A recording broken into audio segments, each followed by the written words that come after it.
Hello, and welcome to the Weekly Scroll Podcast. My name is Ryan, and that's all you get today. No Hunter today, but we do have a special guest. That is Clayton Notestinine. How you doing today, Clayton?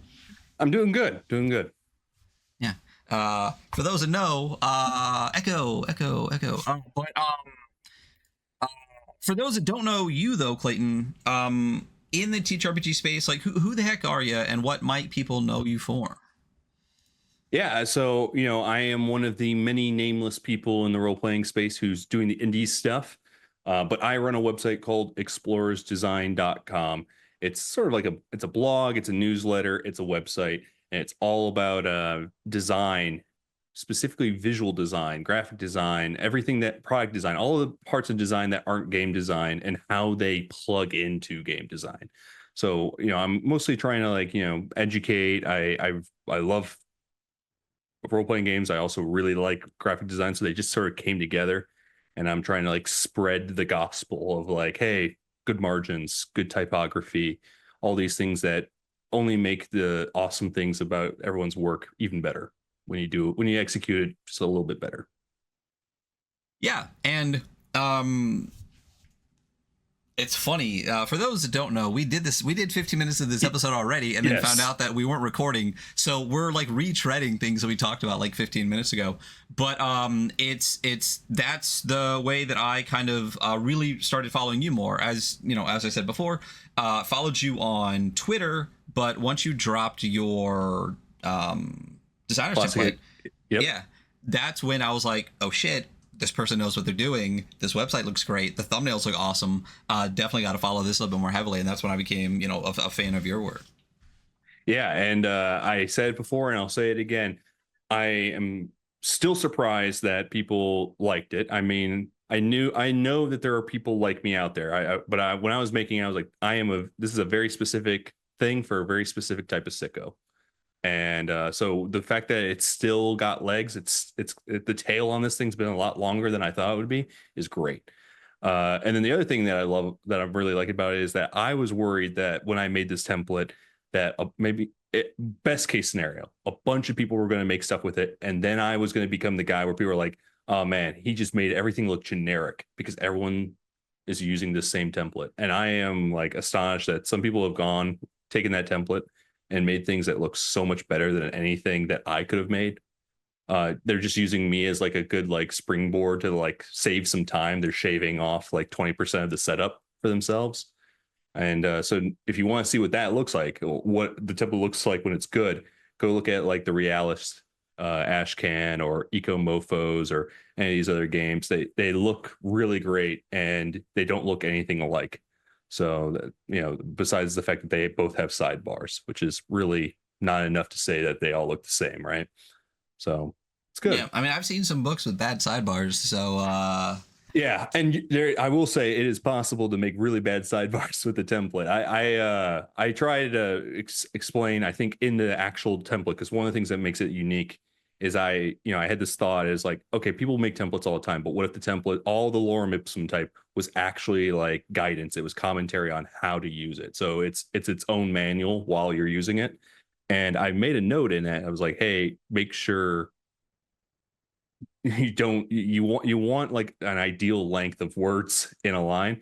And there's still quite a few instances where people have really big words in those sidebars, and it doesn't look quite right. It looks a little horsey, to borrow a term from another graphic designer I know, but that's okay. It's not, the goal was always to, and this is the thing with Explorers Design in general, it's to raise the basement into the crawl space, not much higher. If it can just raise it a couple inches, it did something, and that's good enough for me. And that, I mean, that's what the indie space needs, right? The indie space needs, I mean, guidance is great. A lot of people get into the space and it's so spread out, I guess. It's the the TTRPG space in general is an umbrella with a million things underneath it. And finding your niche in it, and then finding the resources in that space is really difficult. I wasn't in this space during the G plus era, but post G plus shutting down, and then post Twitter, everything has fractured into a million different directions. So Yeah, being able to find the guidance, being able to find some things like that. There's a million art resources for people, so you don't need to use fucking AI. And if you can find those links, that's great, but it's hard to find that one thing that you really need in this giant space. So it's a great thing to have. It's something that just gets people going and makes things look more professional, and readable. Is wonderful. And one of the things I learned very quick, and this is actually kind of ties into how I found RPGs in the first place, but like the problem is weirder than even just like not knowing all the like resources. Sometimes it's just not knowing the name for the things that you're trying to do, right? So funny enough, like a lot of my like most popular posts that I've ever made on Explorers Design are just like glossaries. They're that's all they are. They're just glorified glossaries being like, this is what a margin is, this is what gutters are, this is what alleys are, columns, all that stuff. But the reason why is because like in RPG space, like we're all just trying to like, we're trying to make stuff, we're trying to express ourselves. And people are often reinventing the wheel, and they have to like rediscover things all the time. That's just how, and that's the system working as intended, right? Like, that is what an indie space is. But it does kind of become a situation where you're like, man, your life would be so much easier if you knew that you can Google this word, Google what an EM is, an M, and this will help you it'll unlock all these other like things. It tells you where to go for tutorials, where to go for books, all that different stuff. So a lot of it is like just taking, like, I went to school for graphic design and copywriting and branding and all that good stuff, and being like, okay, let's take like the 101 syllabus and just like put it out into the public market, and like people just have it, because all it is, it's not even like sophisticated things, it's just knowing like the terminology that everyone else uses. So yeah, anything to go and prevent people from having to reinvent the wheel, which is laborious and not very fun. Yeah, I mean, and that's great with graphic design, because one thing that is good about graphic design is those words are the words for that thing, right? So like a margin is always generally a margin, a gutter is always a gutter. I think one thing you kind of hinted at in the ttrpg space is this reinventing the wheel. Like, people, you always find someone that you realize just discovered like the quote unquote the OSR yesterday, and you immediately know that in 3 months they're going to be spitting the same stupid bullshit opinions that people did 20 years ago. And I find that tedious. I don't like the reinvention of the wheel constantly. I wish there was a better resource and a better kind of centralization, at least of resources in the ttrpg space, because the amount of times that I see people arguing with each other and both of them are saying the exact same fucking thing, but they use different vernacular, different terms. Yeah, they're talking beside each other or past each other. Yeah. And obviously it's the internet, so people have to argue and just be like, well, no, you're wrong, it's this. And it's like, it's that thing where someone sees from like a 6 from one side or 9 from the other, and it's just like it's tedious. It's the Spider-Man meme. They're all pointing at each other. And I honestly, you said the word internet, and for the podcasters out there, I touched my nose and pointed at the camera, because the problem, most of my problems are not even problems. They're just like frustrations, that the things that rankle my feathers a bit are oftentimes because the internet exists. Like, people used to make mistakes and you never knew about it because they were working at a drafting table on the 3rd floor of a building, or they were working on a Xerox printer at for a punk concert show. Doesn't matter. But at no point did there was no expectation or ability for them to be like, all right, now you have to go talk about what you're doing and let everyone know, and you better have an opinion about it. Like, that was never part of the process. The thing you made was more or less the statement being made. There wasn't Twitter or Facebook or any of the social media platforms constantly there pushing you to go and say more about it before you have actually formed an opinion. And God, I'm kind of happy that Twitter's gone, because I really am happy. A lot of my early opinions on things rotted away, so nobody can find them. That's a good thing. Yeah, I mean, your online footprint, it exists. It's an interesting thing. I'm very much in the camp of Man, I just hate a lot of stuff. So where do I start? I personally think that if you are creative in the space and you want to be a professional in the space, that you should have a professional profile and a private profile, because which in this extraordinarily parasocial, social, like algorithmic environment we live in now, is probably not the best for marketing, because honestly, at the end of the day, a lot of people buy your shit because they're buying you. But I personally hate that, and I think that having a public facing professional thing and keeping your shitty opinions somewhere else would be great, and I wish people did it more. But unfortunately, we do have a space now, just like every space on the internet, where people are buying a thing because of a person, maybe not necessarily for that thing. Once you've made enough of a name for yourself in TTRPGs, you're gonna buy something because someone made it who's popular, or because a bunch of the internet told you to. I could name a popular book right now that half the internet in the TTRPG space bought, you know, and I guarantee 70% of them haven't even cracked the cover yet, but it's a popular book. Everyone says it's super great. You definitely got to have it. And that's, I don't know, I find that also annoying and tedious. I don't remember where this tangent came from, but it just comes naturally from the ether. Yeah. The Twitter. Well, the Twitter. To you know, and I don't 100% agree with you, but I am going to say that I think most people should have probably two different ones, because it's just healthy. It's just a good way to live one's life, like to, you know, put up to isolate and silo parts of your life. Now, this is ironic because my persona online is just basically me. It is a weird, bizarro version of myself who just talks about RPGs. And the reason why that is because I don't want to be on the internet for anything other than RPGs. Like I don't want to talk about anything else because there's not enough time. Like I have to go outside and I have to garden when I'm not doing this. So, you know, or I'm playing, you know, video games or whatever else. So, you know, I think it's one of those two things. You either, and this is ultimate, and now we're talking, see me, I'm going into the whole, like trying to talk to like a beginning designer, trying to give advice on what was supposed to be a rant. Yeah. But it's like, you need to choose your own adventure, and either you're going to silo, and it's like, I'm going to have a version of me that is the professional side, and then the other part of me that is like slightly private, or just only use the tools, the platforms, the social media, the internet for that one thing, and then keep the rest of your life like out of it. Like my coworkers want to see pictures of me and my wedding, and I've insisted, nope, you're not going to see any pictures of me and my wedding. I like my coworkers; they're rad people, but it's just like I like having the fence and being like, you can't see past it. You know, you're not going to see it, which is funny because I'm a foot and a half taller than everyone on the other side of my new family, so all the pictures are hilarious. I look like a monster. But they don't get to see it because they're my coworkers. And then as soon as they leave the company, it's like, here's your exit package. You get to see, we're now officially friends without the asterisk next to it.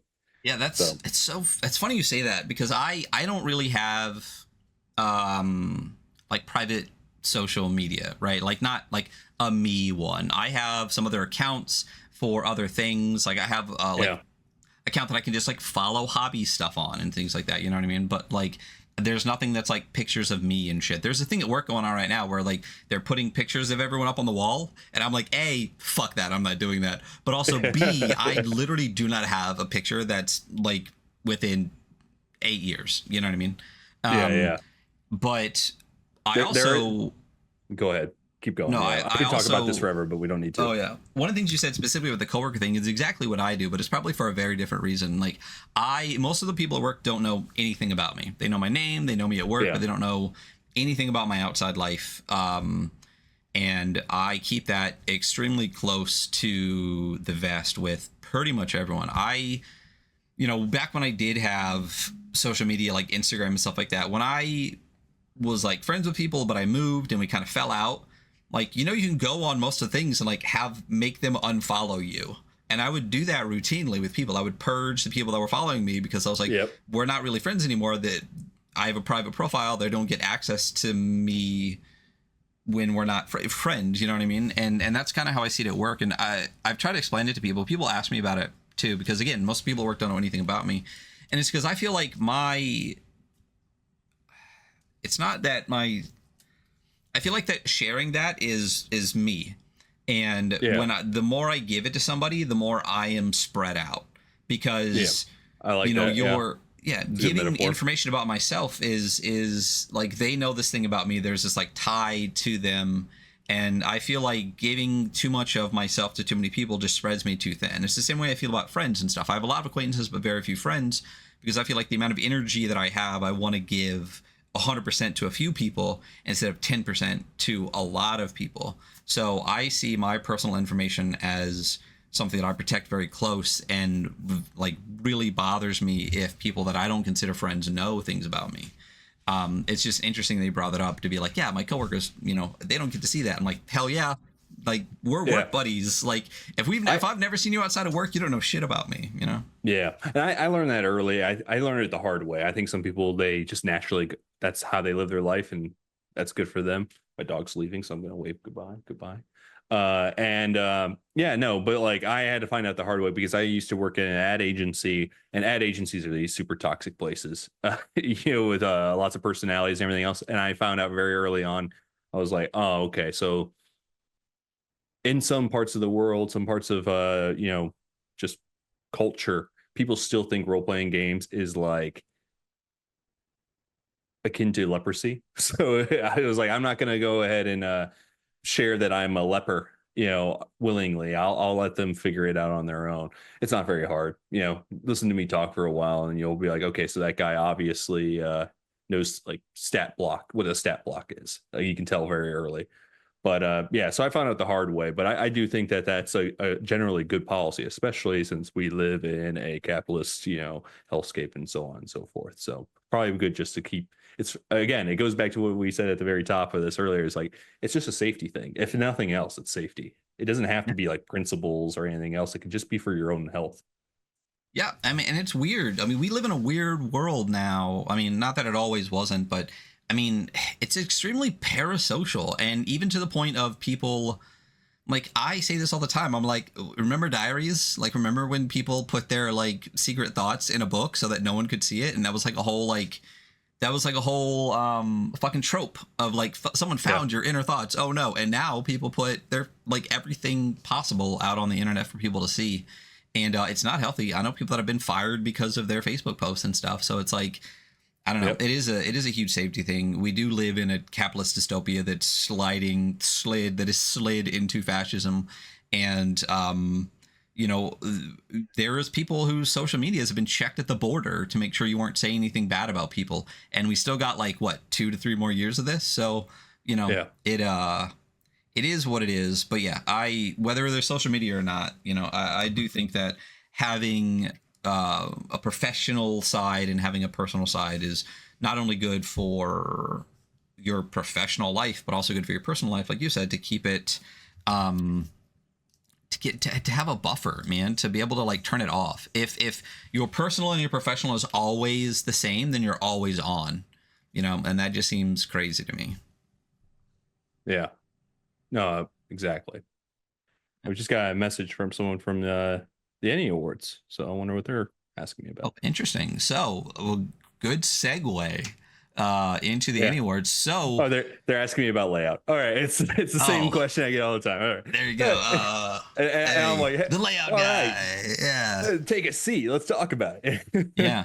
But you were an Ennies judge for these past Ennies. Yeah, and I was there. I actually got to go to Gen Con this year. We got to meet. Once again, proved that everyone in the ttrpg space is 6 feet fucking tall. And I'm not. And then I actually went to the Ennies.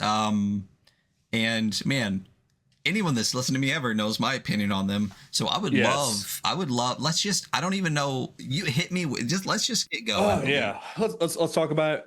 But first I got like a 3-point plan of like, let's set the stage. Let's set the table. I want to get things straight. One, I like award shows. That's that's the first thing that needs to be known.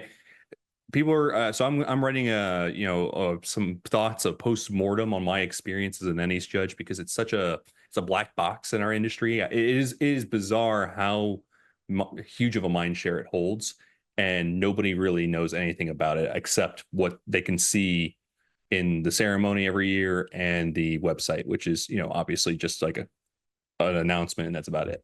So, I'm going to write about that, but I have it at the very top of my postmortem right now. I'm like, I need to set this straight. This is not a giant, thesis on why award shows should not exist. I think there's reasons why most of them shouldn't exist, but generally I actually quite enjoy them. I think they're a lot of fun to talk about, especially the ones that are really well executed. RPGs generally don't have really well executed award shows. I think more of the other industries I'm in, there are, and I'm not in movies or film, but obviously they have dozens of award shows. I'm in design and advertising, so we have just like, and this is something that maybe people don't realize, when you are in a industry that makes content, that makes something that it's full of creators, you get a lot of award shows. It's just part of how the system works. It's the infrastructure, and so I have a really like strong like relationship to award shows from outside of RPGs.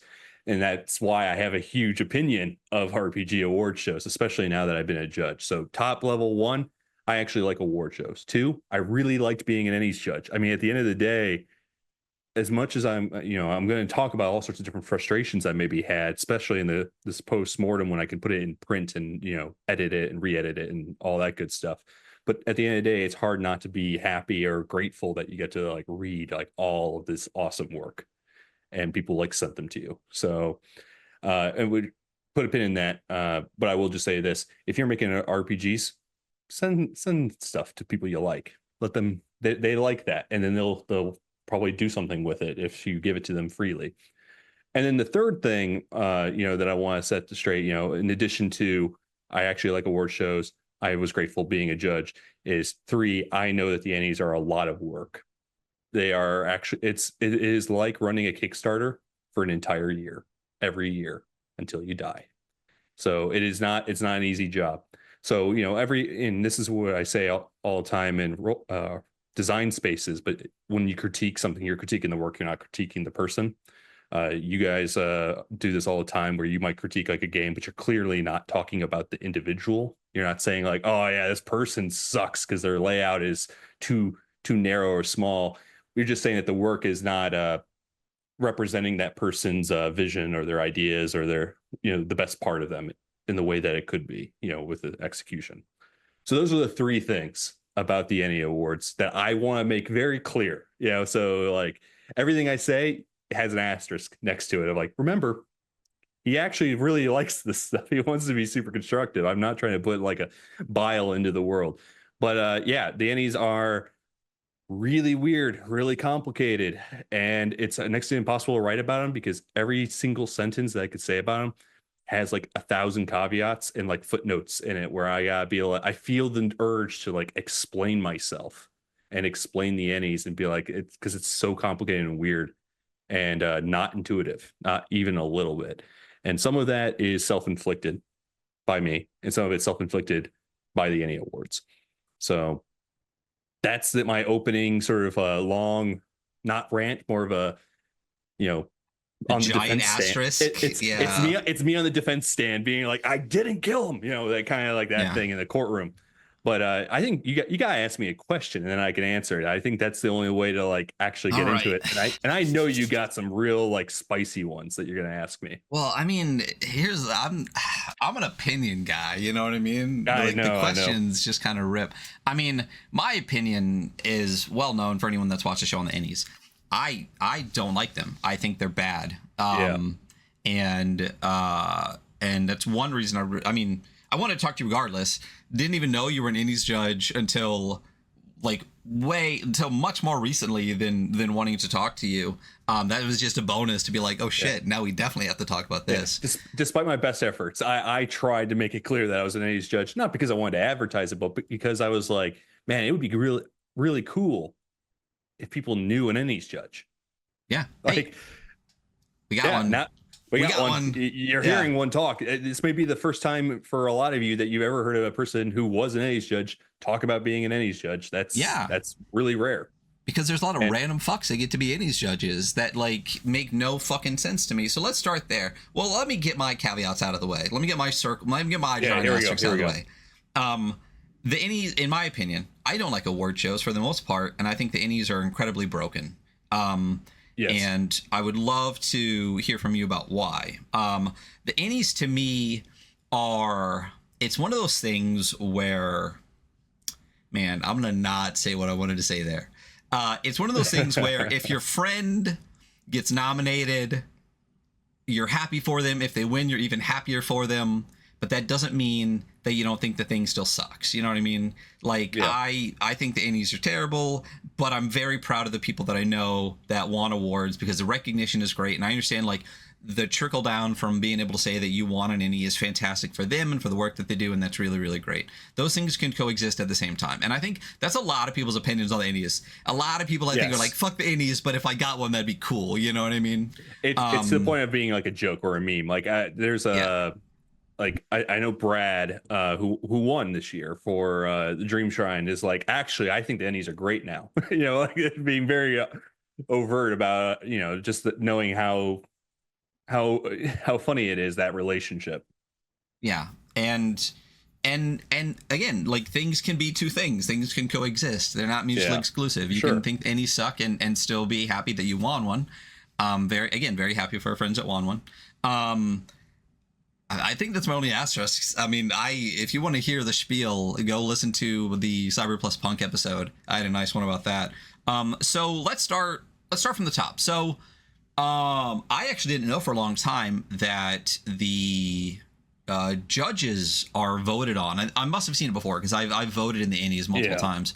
But the judges are voted on in the Ennies, and I'm going to keep it a buck with you. I read every single word of this current crops for next year. Yes. And my opinion of the Ennies is much worse now based on those responses, because there's about, how many people were listed? About 20 people, 15 to 20 people? I feel like it was like a dozen and a half, something, a baker's dozen people minimum. Crazy amount. There's, I think there were 3 that I was like, I would have a conversation with this person about games. And that's about it. Like, I thought that the vast majority of those people should not have anything to do with winning awards. Some of the questions were ridiculous and the responses were worse. No, I actually really liked the questions. I was surprised at how good the questions were, in my opinion. Yeah. But the answers were ridiculous. Things like, what are the last 5 games you ran? And like 10 of the people were like, 5e and Daggerheart and Pathfinder, and just literally like the biggest box, most like corporate generic possible games ever, with no mention of anything indie or creative or anything. And then one of the last questions is like, what do you think we could improve on the Ennies? Great question, Ennies. Like, not sarcastically at all. It's a great question. That's a good question. A bunch of people were like, nothing, it's great. And I'm like, you should not be a fucking judge. What is wrong with you? Like, don't be a fucking pick me, have a goddamn opinion. And there were 2 or 3 people that had really great opinions. That I thought were great. And $20 says not a single one of those people actually gets picked or voted in or whatever. But so what? I guess there's like 10 questions from that. But like, I got 10 things to say about it already. Well, then, how about I just hit you with a topic instead of a question, and we'll just kind of tangent from there. Getting to be an Ennies judge. Let's talk about that. How that process went, and your thoughts on it. Yeah. All right. So a lot of what I have to say about the Ennies is about systems, like the design of the Ennies. And big asterisk on that, because the Ennies are not designed in the traditional sense of like designing something. There's like a good metaphor, and now I'm going on a tangent, so I'm already failing this the topic, but I'm going to do it anyway. So one of the things I think about is like, so when I first started playing role-playing games, I got into it through Advanced Dungeons and Dragons by the Gary Gygax. Not alone in that, but I may be unique in that I'm a younger guy. So the fact that I got my hands on AD&D 1 as opposed to 2 or 3 or any of the other versions, or maybe Vampire the Masquerade, is a little bit of an anomaly. And there's a whole story about that involving garage sales and all that stuff. But point being is that one of the things that's really interesting about advanced D&D is that when you go and you look at that, then you look at advanced D&D 2e, and then you look at 3e, there's a huge shift, because in 1e, it's cobbled together. It is an iterative game. Gary Gygax is making shit up. He's laying the track while the train is moving. trying to codify stuff for a number of reasons. But at the end of the day, there's no like clear one goal. Like he's got like some ethos, but he's not like, this is how the system is going to work. This is the kernel, and this is the core idea. And we're gonna no. When that thing would come up, he'd be like, all right, let's make a new system for that. So that's why AD&D's got like all these like weird subsystems. You're using dice, and then like one day you're using like D6, and then you're using a D100, even though they're both percentile. And you're like, why are we doing this? Because they're just making things as they go. So it's not designed in the sense that, you know, in the traditional sense that a designer would be like, okay, what's my strategy? What's my design goals? What's the intention that's going to guide me on all these different little decisions, this exploration. Touching my nose because explorer's design that's what it's about. It's about exploring design. So with that said, when third edition came out, that was the first edition of D&D that was designed, where they're like, we are going to create a core resolution system, and everything is going to be built in a vertical along that system. We're going to use a D20. It's going to be plus minus, and that's going to be like the core of just about everything. And what we see with the Ennies is more of an AD&D sort of approach. It was inherited somewhere around 2019. It was originally started, like most RPG things, as like a lark or a bit. And then it's by time and just like inertia, it gained momentum like a snowball going down a mountain. It became more than what it was ever intended to be. And so the Ennies is just a cobbled together vestigial artifacts of years of this thing changing slightly, ebbing and flowing as it went. And oftentimes the question I would imagine, I'm inserting myself into the shoes of the coordinators, is how are we going to keep the Ennies running for next year, as opposed to the question that I think more people will expect them to be asking, which is, what do we want the Ennies to be next year? That's not the question. The question is, how do we keep it running? So the Ennies is, you know, that it's not designed. That's at the end of the day. And I think if we did design the Ennies, it would not be designed this way. Like if we were going to rebuild it from the ground up starting today, it wouldn't be designed this way. If it were a game, this is not the game play we would want. So with that said, the judges, it's a very interesting system of having the judges be publicly voted on, because it creates a system that automatically favors certain kinds of judges. If you don't have certain criteria, you're never going to be a judge in the Ennies. I think I had a really weird experience in that I was like this crazy weird edge case where all the, you know, planets aligned, and I shot the gap and somehow got in. I had a big enough audience, not a really big one, but a big enough audience that I could actually get critical mass to get voted in. I've probably had, like, there are only 5 judges every year. I probably had the 5th most votes. But I ended up in the Ennies anyway. So, and part of the challenge of that is, like, if you look at the people who win on a regular basis, it's generally skewed towards the big box games like Dungeons and Dragons, because they have the bigger audience, and because people just naturally vote for the thing that they understand and know more. So that by wide margin, more people play D&D than anything else. Even when D&D is doing terrible, quote unquote, it's still leagues above any other game combined usually. So if you say that you play D&D, you get a lot of votes. Like, it's just part of like how it is. It's the same reason why, like, if anything has like a big like product name on it, like Lord of the Rings, it's automatically going to be weighed more heavily than everything else in its category when it gets to time for public voting. So that's the first thing. And I think what that really leads to is, like, okay, so you basically every year the system automatically favors, not intentionally, just because, again, it's not intentionally designed, it's just how it is. It automatically favors design. It favors judges who are into the most trad stuff out there, the most popular thing that there is, and streamers, content creators, and nobody else. And more specifically, like, content creators who don't make RPGs, because one of the rules of becoming a judge, it's in the guidelines, it ends up being part of the NDA, is that you can't have made anything for the Ennies in the 2 years leading up to the Ennies that you want to be a judge. So you could not have submitted anything, you could not have designed a game or anything, and you can't have any professional relationship with any publishers, distributors, anyone that has a relationship that could be a conflict of interest, which in our space basically means effectively designers, game designers are banned from being judges in the Ennies. So that is why the judges are more or less a certain type of archetypal, people, as opposed to maybe the ones I think we all kind of want to be judges. Yeah. I want designers judging stuff, and this goes back to me being in another space that has award shows in design and advertising. The panel of judges usually is like known quantity people who are famous in the thing that they do. So like if you submit something because you're making, I don't know, amazing videos, all the judges are directors and videographers that you probably know because you've seen their work in the wild.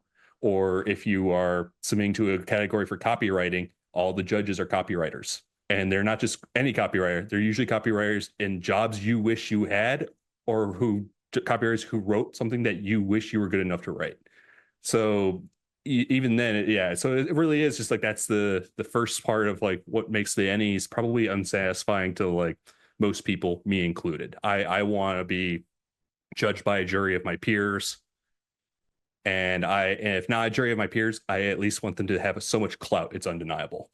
That's at the end of the day. But I really want, because that also informs that you know what their tastes are, and you can kind of trust their taste, even if you don't agree with their taste. You kind of know what they are. Yeah. I mean, yeah.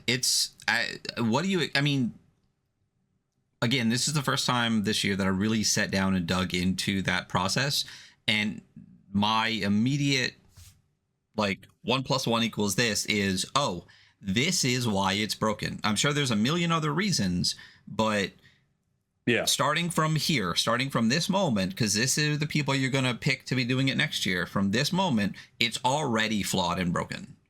Yeah. Like, there, you can't fix it from there, because like you just said, you're always going to have the same kind of people with the same opinions every year. And if nothing else changes, I'm saying if everything else stayed the same, that in and of itself would just rule it out as, in my opinion, respectable at all. Because yeah, you basically get a bunch of fucking D&D streamers and internet personalities to review shit. Like, it just it boggled my mind. Again, some of the responses, it was just it couldn't have been just more generic pick me bullshit, or people that literally just like, oh, I just play D&D. Like, it's like, this isn't even, they don't even play the game to play. It's like, I have no problem with people like just having a social thing that they do with friends. Like, it's a fucking poker night with their buddies. They don't give a shit about poker. They're just hanging out with their buddies. Wouldn't want those people judging like a poker tournament. You know what I mean? Like, that's crazy to me. So that I mean, step one, fix that, right? So and here's the thing, and this is why writing the postmortem has been such a pain in the ass. The Ennies is filled with bottlenecks like that, where you're like, if this thing doesn't change, the other changes don't matter. Like, you could change everything, but if this thing doesn't change, then it's kind of for nothing. And I mean, the judges one is probably the biggest one, because the other thing I want to say is that, and I have to be delicate about this, because I don't want to talk about the other judges or anything like that. But one thing that is both a good thing and maybe not a good thing, depending on the circumstances, is that the coordinators really do entrust the judges to make a lot of like the administrative decisions about things. Like, they self-organize. We figure out how we're going to select things, nominate things, how we're going to like communicate about them. And I have some opinions on that. Asterisk, asterisk, asterisk, because there's some caveats there. But there's just like, and I will say there were some people that, even though I didn't know them, which again, I would like to know more judges just without having to read their bios. There were some people where I read their responses and I'm like, cool, I like this. This person seems interesting. I would definitely want to be like, talk to them. probably in any normal circumstances, because I see curiosity, I see shared kinship in them, that I see in a lot of other people that I play RPGs with or talk about RPGs with. And 95% of the ones I voted for did not end up being judges. So it goes to show you that that's just how it is. And it's not great. It sucks. I don't like it at all. And next year is going to be really interesting. I'm not going to, write it off right away. I think this year, not to toot my own horn, but I think the variety, the sort of spread of nominations was probably more strange and like going, it was different probably than previous years, because by luck, me and maybe like two other judges were probably a little off type. The system kind of broke a little bit and kind of let us break through because we were like weird fringe cases. But and again, I don't want to write off next year, but I do think it's going to be really hard to see next year's nominations list and not for it to be what I think most of the Ennies years are, because next year is going to be the year of Daggerheart, Draw Steel, all the big box games and their stuff coming out. And all the judges are people I both don't know, and also based off their answers probably don't have a lot in common with me, which is, again, not a negative thing. But when the Ennies is, and we're getting to another topic, when the Ennies is positioned as this broad church award show for the entire industry, and then its goal is to award quote unquote excellence in games, then you're like, okay, well, we have some sort of obligation to expand our palette and our eyes and perspective on this thing, because excellence is subjective. Award shows are subjective, but in order to be, but they're not arbitrary. Subjectivity does not mean arbitrary necessarily. And in order to like be subjective but not arbitrary, you have to be willing to, you have to, one, have open curiosity. You have to have some experience with other games, because it makes it easier for you to actually recognize when a thing is doing something interesting. And I lost my train of thought, but like that's, at the end of the day, you need to play something other than D&D or Call of Cthulhu to recognize that something by Adam Vass fucking rules. Like that's just how it is. Like, and and this is the thing too, is like, I've heard people say in the past, it's like, well, obviously a award show is about awarding excellence. Like it can't be anything else. And it's like, not really. Like, and this is the topic of that I was hinting at. What your stated goal of is for an award show doesn't have to be what it actually is about. And more often than not, the thing that the sort of the quote unquote metric that you're trying to nominate and award people for is just a vehicle. It is just a means to an end to get to the real thing, which is that you want to shine a spotlight on people. You want to get people talking about things, and you want to like drive the culture in some direction. And the Ennie Awards, I think, struggle sometimes to do that because it's at the whims of it. Yeah, they're not designed. They don't have a system. Is what it does. I say this to people a bunch of times. A system is what it does, right? You can say a thing does a thing as much as you fucking want, but when you repeatedly see a system do a thing that is not what you say it does, right? It is doing what it does. A system is what it does. And this is one thing that I said earlier this year. If not even that, like, based on the judges, not even the nominations or whatever, but if you get a nomination for the Ennies, you fucking won, because there's a reason the Oscars are not fan vote. Right? Yeah. Like that's the most, even if you go to something like, I believe like the Screen Actors Guild Award or something like that, like it's at least all of your peers voting on the award. It's not the fucking MTV Music Awards that you text in to pick the best one. You can't award. It's not an award in any type of excellence whatsoever. It's a popularity contest. Yeah. It's. I mean, they say it on their website, but it's not like the prominent thing of like they are People's Choice Awards, and people like want to think of it like, oh, this is like the Academy Awards for RPGs. And I sometimes get that, because if you go to the ceremony, they're trying very hard to be like this like big thing. They even have like people who like put a medal around your head and everything else, which is very fun and silly. But no, at the end of the day, it's more like a Nickelodeon Kids Choice Awards than it is Academy Awards, and it's not what I want. Let me put that. It's not what I want. I want something else. But if you were candidly like, we are a People's Choice Awards and we are just about celebrating the things that we think are really fun, and these are the things that are the things we want to elevate to that celebration, I think that would be fine. I think that would be it probably wouldn't change the mob's opinion of the Ennie Awards, but it would at least change my opinion of the Ennie Awards, right? No, I mean, I think it definitely would. I think there is this weird kind of like dichotomy in it where they want to look professional, seem like it's something that should have importance, but then like you just said, like it's the fucking Kids Choice Awards. Like you can't have both. Like they try, and this is one reason why they spectacularly fail, is you can't put yourself up as this prestigious thing and then give like the elbows and the hers like as if it fucking like either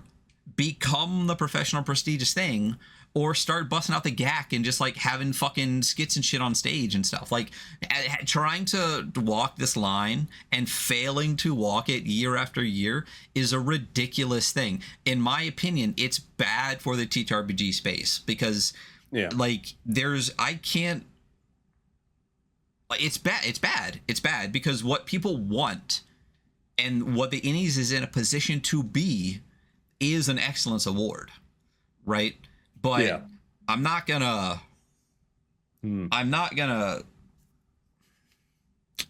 try not to say names and name games that did not deserve the awards that they got and that the other ones that did deserved more. But it is a popularity contest. If you have $1 million Kickstarter, you want an Ennie. Like you don't even need to wait. Like they might as well just hand it to you at the end of your Kickstarter because you know the following year it's gonna win a fucking Ennie. It doesn't matter if it's good. It doesn't matter if it's the most generic bullshit ever. If it was popular, it will win an Ennie. And like that's the bottom line. And very few times is something both good, excellent, and popular. You know? Yeah. Because and that's the opinion of people who have read more than a couple of books. You know what I mean? I think any award show is really good when it does one thing. It awards something that is both good and not popular. Like if you see a no name show up on a list in an award show and it's actually really great, that award show has done something truly awesome, right? Like it's the whole popularity thing. We're officially off of topics a little bit. There's a lot of concerns that judges had on the back end, things that I specifically had concerns about. And one of the ones that I came up with a term for it is like sandbagging categories. And basically the idea being that like we know at the end of the day, the best way to probably treat the Ennie Awards, especially as a judge, I'm saying this now for the judges who are going to be judges, is like treat the nominations list like the winners. And frankly, everyone should just do that. Treat the nominations list as the winners. The other thing doesn't really matter as much because it's kind of, all about marketing and inertia and impressions and things that we all agree that we don't really enjoy. But one of the things that we're constantly doing is like trying to like figure out, and we failed multiple times as you've hinted at in the different categories, but like trying to figure out what thing is going to be that crazy popular thing in a month that isn't popular right now that is just going to steamroll its way through the categories. And so, there are some, and then the other challenge, and this is a converging like number of complexities that are coming in on each other, is that oftentimes a thing that is good in one category more often than not is good in multiple categories, because people who are good at designing games are good in a holistic fashion. They're oftentimes like, if they can get a good writer on, they often have good enough taste to also get a good artist on. So there are games where like they have multiple, they're justifiably should be nominated for a lot of categories, but not to nominate them for a lot of categories, because by nominating them for a lot of categories, one, if they're popular, you risk basically getting a gold for like one game 7 times. And then the second reason is because the Ennies are so finite, it is a zero-sum game. of you only can give 5 nominations in every category, and there are more than 5 great short adventures, more than 5 whatever. You're constantly being like, if I give this game another nomination in this category, that means I am not giving a nomination to this game that's not going to get a nomination in any other category besides maybe this one. And so you're playing this game with yourself, this 4D chess of like trying to figure out which game is popular, which games do you think might justifiably get to have more than one silver or more than one gold, and then also being like, all right, 30 things should probably win or be nominated for best design and layout this year. Which 5 are we going to give it to? And then then add on top of all that, there are some judges who are going to disagree with you, and they're going to think that this thing is good, and they're going to be wrong. I mean, I say that I think they're going to be wrong, like from my perspective, and they're going to look at me with my things and be like, that guy is wrong. And so you're doing this tug and pull thing where you're like getting on your soapbox and you're like cap in hand, being like, I think Mythic Bastionland is really good. I think it's better. No one's playing it right now. But I think this thing it's got the juice, and I think it should go into best rules like that. Like that's like an instance of like a thing that happened in the Ennie Awards judging already. And slowly through political, like it's politics, it's like it's social capital. You're sitting there trying to like figure out how hard can I push like this game or this thing, because you don't want to like you don't want the winds to turn on you. And then when it comes to the next category, people are like, I'm tired. I've already given Clay his pet thing in one category. It's time for me to get my things in this category. And again, this sounds animosity, but it's not. This is just how, collaboration on like decision making works, right? So sandbagging is like a huge thing. And sometimes we would have categories where it's like, okay, here's a multiple of really popular games. Maybe we can at least pit them against each other, in the popular vote. And you're sitting there thinking, and so I'm thinking, in one category, I was like, surely Zaba's Bed and Breakfast is an okay one to put in this category if it also has to fight Land of Eam and Stew Pot and like another like really popular, like these games that are like everyone talks about all the time. It's like some people's like favorite games in multiple discords. It's got tons of videos and things like that.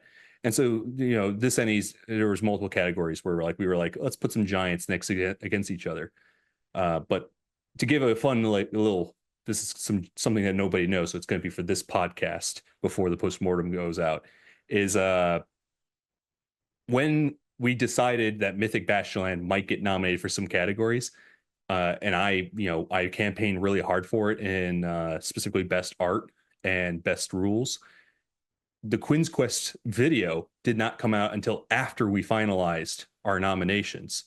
So it was a little bit of like, I don't think if the Quinn's Quest video didn't come out, I don't think it would have done as well as it did in the public vote.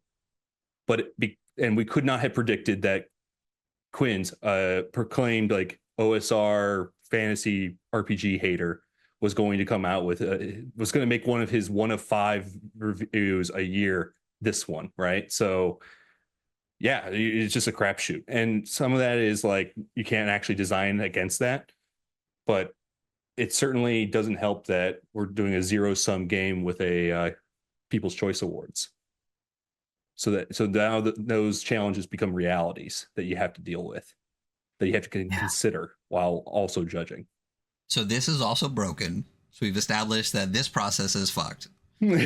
Well, yeah. I mean, like, again, like, it's all about perspective, right? Like, if you think that popularity, like, I can see someone making an argument that like, hey, maybe an award show should codify what is popular in that year. Maybe they're right, but I don't want that to be the award show.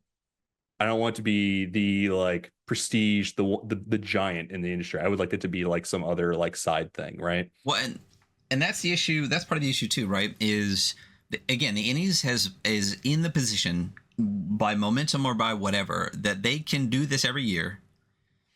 And part of that is financially they can do this. It would be very difficult for someone else, some other group, to get to the point where they have a 3-hour long fucking streamed show at Gen Con in fucking Union Station, right? Like, that is not going to be a thing that's possible next year or the year after for anything out there. So this is one reason that I also despise the Ennies, is because they are the only one that could be what the space does need and cannot be because of themselves, you know? Yeah.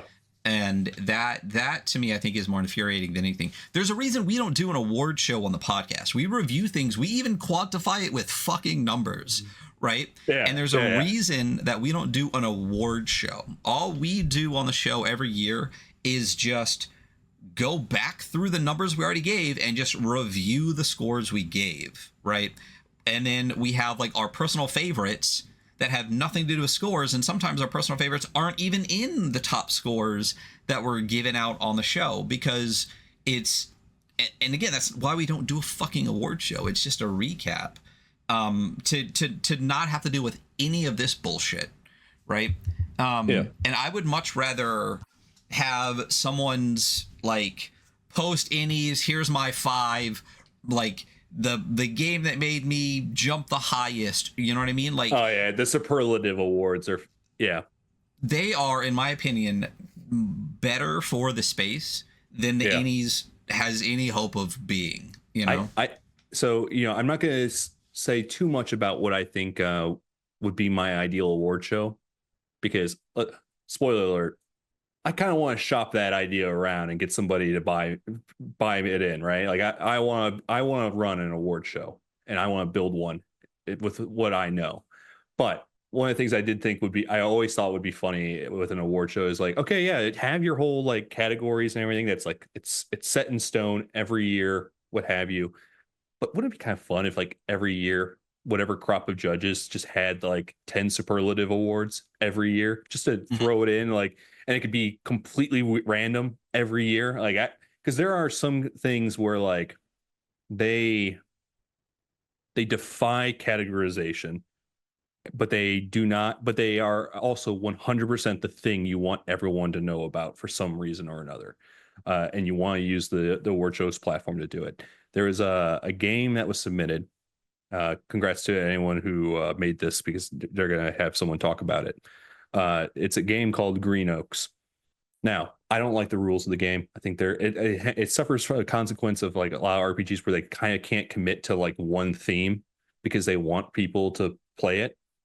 So they're like, oh, it could be anything. You know, it ends up being one of those kinds of things that it has a lot of caveats in the writing of qualifiers of like, or you could do this. But there's one thing about this game that rules, which is that it looks exactly like a brochure for a old folks home, like an elderly like care center. And when I say it looks like it, I don't mean like it looks like it in the way that like a lot of RPGs ape genre. I mean, my wife almost threw it out because she thought it was a brochure for a local old folks home, and then consistently I would constantly forget that it was actually an RPG in the pile of all the stuff that I had like a filing system for the Ennies. And every time I would see it, I'd be like, why is that there? Oh, right. That is a game. I forgot that it uses like the most like boring boilerplate like layout. It's using photos of like old people like from a Cialis commercial. It's 100% design, it like visually designed. The art direction, immaculate. It's perfect. It's exactly what, because the game is about playing elderly people in a mysterious care center.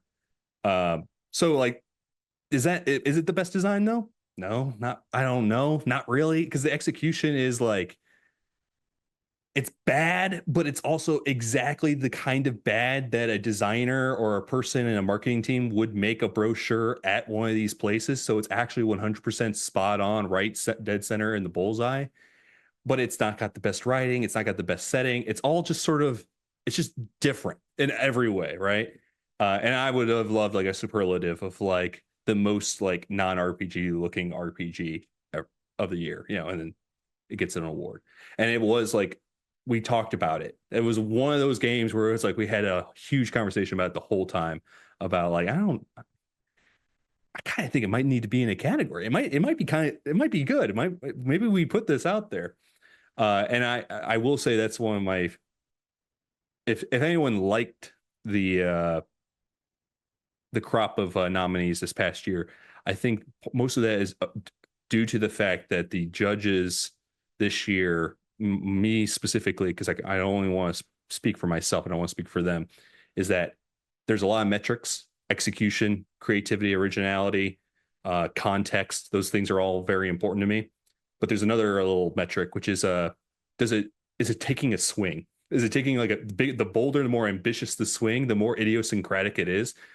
That is not a non-zero number. That is actually a puts a thumb on the scale for me. So like there's a lot of stuff that like we almost nominate or we did nominate where it's like, I don't know if it's good, but it's going for it. And I think that should be awarded. And it goes, I think that would be its own award show, like an award show that's just like and I thought this is what the awards games was going to be, of like awarding, because they're like taglines like awarding weird shit.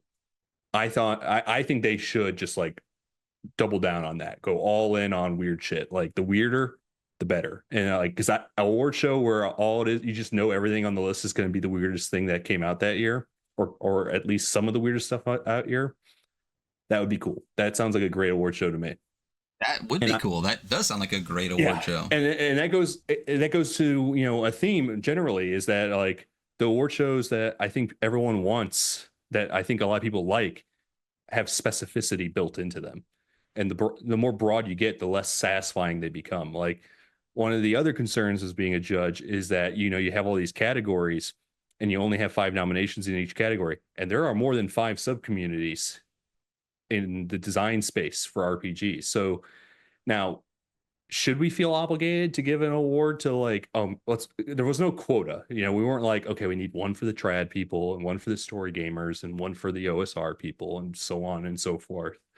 But there was like a consideration of like, okay, we got good, like we're representing this community well enough, but can we get something that's not part of this community in here, that because they are working on different metrics, right? Like they are ostensibly fighting for the same award, but the way that they get to best writing is different because their genre conventions are completely divorced from the other groups' metrics, right? Like we were talking about this off the call, but like we talk about adventures all the time. Adventures have like a sort of like, there's like culture of play and design built into a lot of them.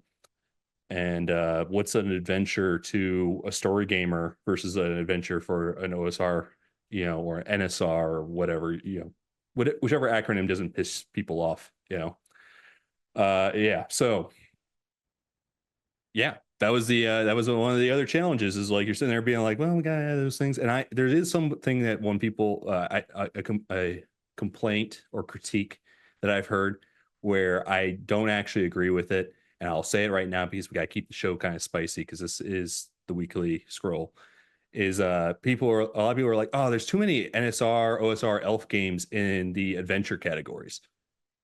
They're the ones who make adventures. When you make an adventure or like a campaign frame for like a Powered by the Apocalypse, everyone asks you, why the fuck did you do that? Because most of them, they're like, that's counter to everything that game stands for.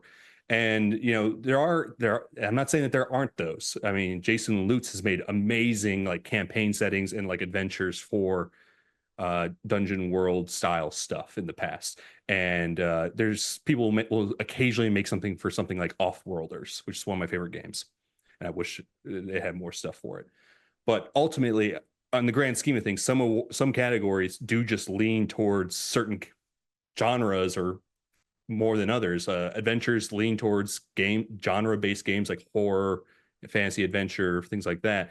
And writing generally favors story games in many ways, because and specifically like the more like literary heads of story games, because that's something that they really care about, and they don't have to try and put stats on anything because it's not part of their game design, so they can just write, and have fun with that and take swings.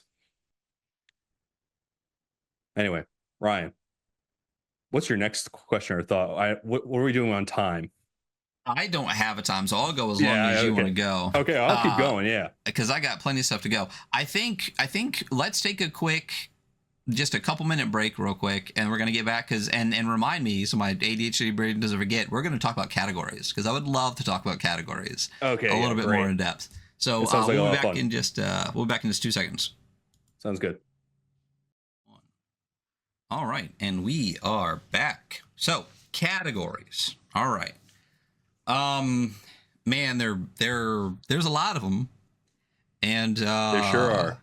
a lot of them are bad. It seems like Ennies is trying to catch up with the internet, I think, a little bit, and have no idea how to approach actual play and streaming and blogging and all the rest, and somehow have this like.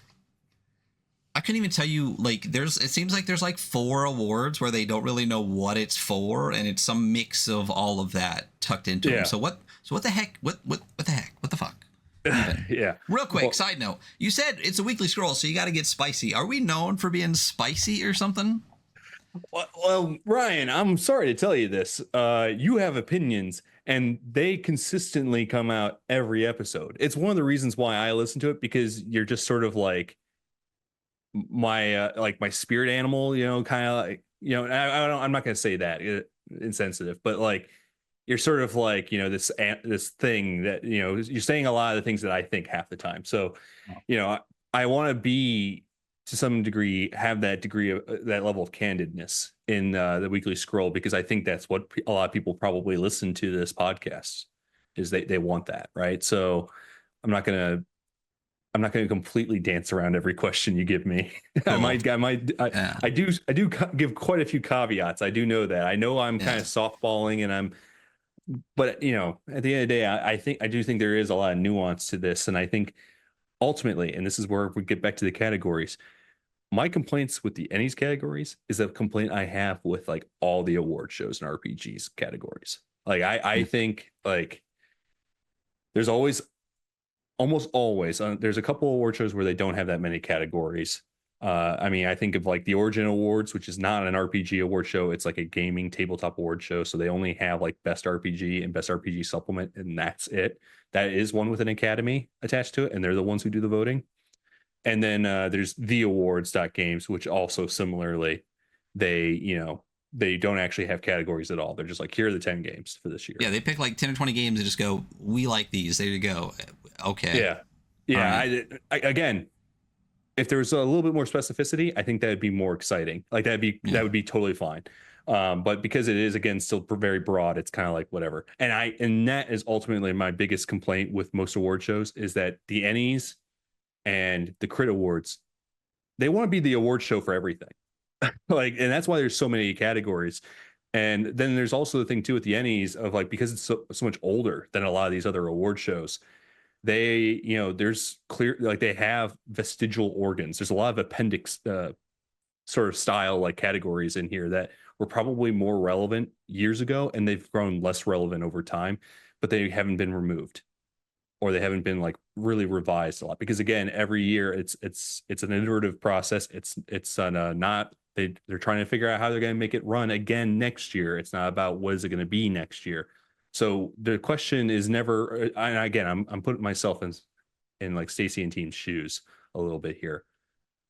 So maybe unfairly so, but I do think the question more or less is like, how do these categories work this year, as opposed to what category should we have in the Ennies? And there's some categories where it's like, and I'm looking at the list now off to the side here, Rip where some. I like, so, I think a best adventure, which I actually really like that category. I think it's one that I want to see stay, but I do recognize also that that was a much easier category when RPGs seemed to be basically only Call of Cthulhu and D&D back in like 2005. Now in the age of the itch.io story game world and the capsule games and the lyrical games and LARP adjacent games, best adventure, again, it goes back to what we said before the break. It leans towards certain genres of or subcultures of play, and completely doesn't serve other ones. And that could be fine theoretically, but it just, it feels, it's a little bit of a thorn in the side, right? When you're sitting there and there's some categories that are just like that. But I voiced, you know, overtly while I was judge to the Ennie Awards that I think they should just cut a bunch of them loose, like just get rid of some categories. I think, and this kind of goes back to a little bit of what we were talking. I can't remember if it was on stream or not, but this idea you said earlier, like you don't like everyone knowing everything about you. You like being keeping some things private because you don't want yourself spread too thin. It feels like you're being spread thin. I think I feel that same way about when I'm running a thing, or I have like a thing I've made, an institution or organization. I like it to stay as compact as possible, because all the problems and challenges that I have then are easier to address when the thing is small and simple. The more like broad and like variable the thing becomes, the harder it is for me to like grok it, so to speak. So if I was running the Ennies, I would probably I would kill things like product of the year, fans choice for best publisher, and everything to do with streaming and content creation. Yeah. So let's start. Go ahead. Let's start from the top. Product of the year is got to be the most to me, it's very easy. And I don't understand, if you look through the list of the past number of years, including this year, compared to other things, it makes no fucking sense to me. So what is product of the year? What is the criteria for that? When you guys were picking that, what is the criteria for product of the year? Let me scroll down to that. All right. Yes. So product of the year is 10 products will be nominated. So that makes it already a weird fringe case. It is not like the other ones. It doesn't have 5, it has 10. Now, I believe best game is the same way. That one has 10 in the category. I get that, because to me, that's the capstone like award. I think everyone thinks of that, right? Everyone, when they watch the ceremony, when they think of the Ennie Awards, they think of like there's a bunch of categories, and then the category, the final best picture nominees, is best game. I think that is more or less exactly how everyone conceives of it in their heads.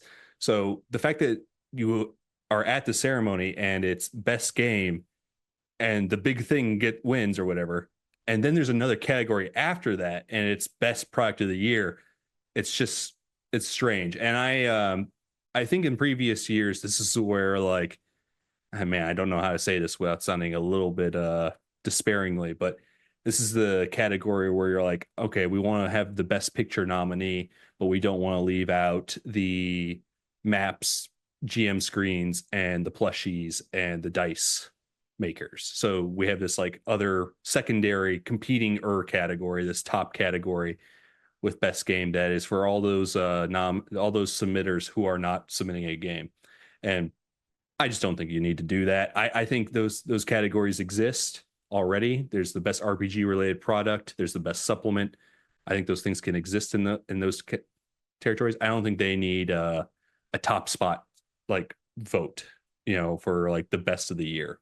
Here's my take on this. I like product of the year, right? One of the things that we do on the show, how we try to review games, is as a consumer of the thing, as if we just read the thing and this is our initial read through and take on it. And that's one of the reasons, like, we get hit up all the time from people like, oh, check out my game that's coming out if you want to review it. I'm like, it's not out yet. Why the fuck would I review it? And if it's going to get a print edition, I'm going to wait till I get the print edition, because I've seen some beautiful PDFs and some shit books. So like, why would I'm going to wait till I get the book. I like product of the year, but here's my issue with product of the year is, one thing you said is it's for the dice screens and the plushies and shit. So why the fuck don't those things win? So let's look at the category this year, and I'll name names. We got gold winner, The One Ring, Moria, Through the Doors of Durn. It's a fucking book. Yeah. Right? And then the silver winner, Mythic Bastionland. It's a fucking book. Right? Yep. In the Cyberpunk episode, we talked about Cyberpunk, one of the coolest form factor fucking things I've ever picked up, lost to Shadow Dark, a black and white book, right? Yeah. But then you have things on the list like Doom Song, which is a series of books that are gorgeous, but also come with like hand printed maps and shit, all the rest of that stuff. You got Memento Mori, Deathless Edition, which is like this fucking box set, but the box is like a GM screen and stuff, right? You got a Triangle Agency. Of all the awards that they won, they didn't win Product of the Year with the fucking briefcase. One of the coolest, like this is a product, right? So this is what will always get me about Product of the Year is if it's supposed to be for things like Revolt, which is like a box set with meeples and shit in it, or even Monty Python, which I could not give less of a shit about Monty Python, but it's a giant box of cool shit. It is a cool product. How are two of the only just plain ass fucking books in the category winning gold and silver in Product of the Year if the point of that category is it's kind of supposed to be for the shit that's got bells and whistles? Like, that's the thing that doesn't make fucking sense to me about Product of the Year. It's again, like, if that's what the award is supposed to be, why don't those things win that award? Well, and that's just where the ambiguity doesn't serve it at all, right? Because like Product of the Year as written is the best overall product. All products submitted will be automatically considered for this category. 10 products will be nominated. And a book is a product. I think but here's the thing. I see it. For the podcasters, Ryan made a jerk off motion. But now the Product of the Year is like a weird category because I think it's conceived of by and again, I'm putting I'm going into someone else's shoes here, so caveats there. But I think they're kind of thinking like that's the actual like top win category. I don't think this is like a duo like thing. Like we got the best picture game and then we get the best picture product. I think they're thinking like best game is nestled under it, and that's why best product of the year is at the top of that category. And I think it's more broad because again, they're trying to like be inclusive that maybe possibly something that isn't a game at all might be qualified for that category. But then when we get to that part of the process as a judge, and it is one of the last categories that where we like finalize, more often than not, I mean, I can't speak for more often than not because I don't have the other previous years and I don't know what those judges decided on. I don't trust that. But I will say that nothing when we were putting things on the list, at no point did we like think to ourselves, at least I didn't think to myself, I was like, oh yeah, there's a non-RPG that is as good as Triangle Agency or what have you. So yeah, I mean, unfortunately I couldn't tell you why some things were omitted off that list and why other things got on the list. I think it's just one of those things where it really is kind of hard to place what the heck the category is for. Yeah. I mean, if I were going to fix it, I would first of all put Game of the Year at the end because that is the big one. It's ridiculous to try to do this dual thing. I mean, if you want to leave it 10, sure, drop it to 5 and make it the weird or the bells and whistles category, which is what it should be. To me, Product of the Year is it's more than just a fucking book. It's the multimedia experience, right? Like it's the thing that you go, damn, right? And you're looking at the production of the thing. Yeah. Right? Well, and that's the other weird thing is there's a best production category. Which then get rid of fucking Product of the Year. It's a pointless double category. Just like fold it into one thing and make it the bells and whistles category and just be fucking done with it. Because there is a huge fucking difference between something like the fucking normal briefcase from Triangle Agency and the One Ring Moria. It's a fucking book versus an experience, realistically.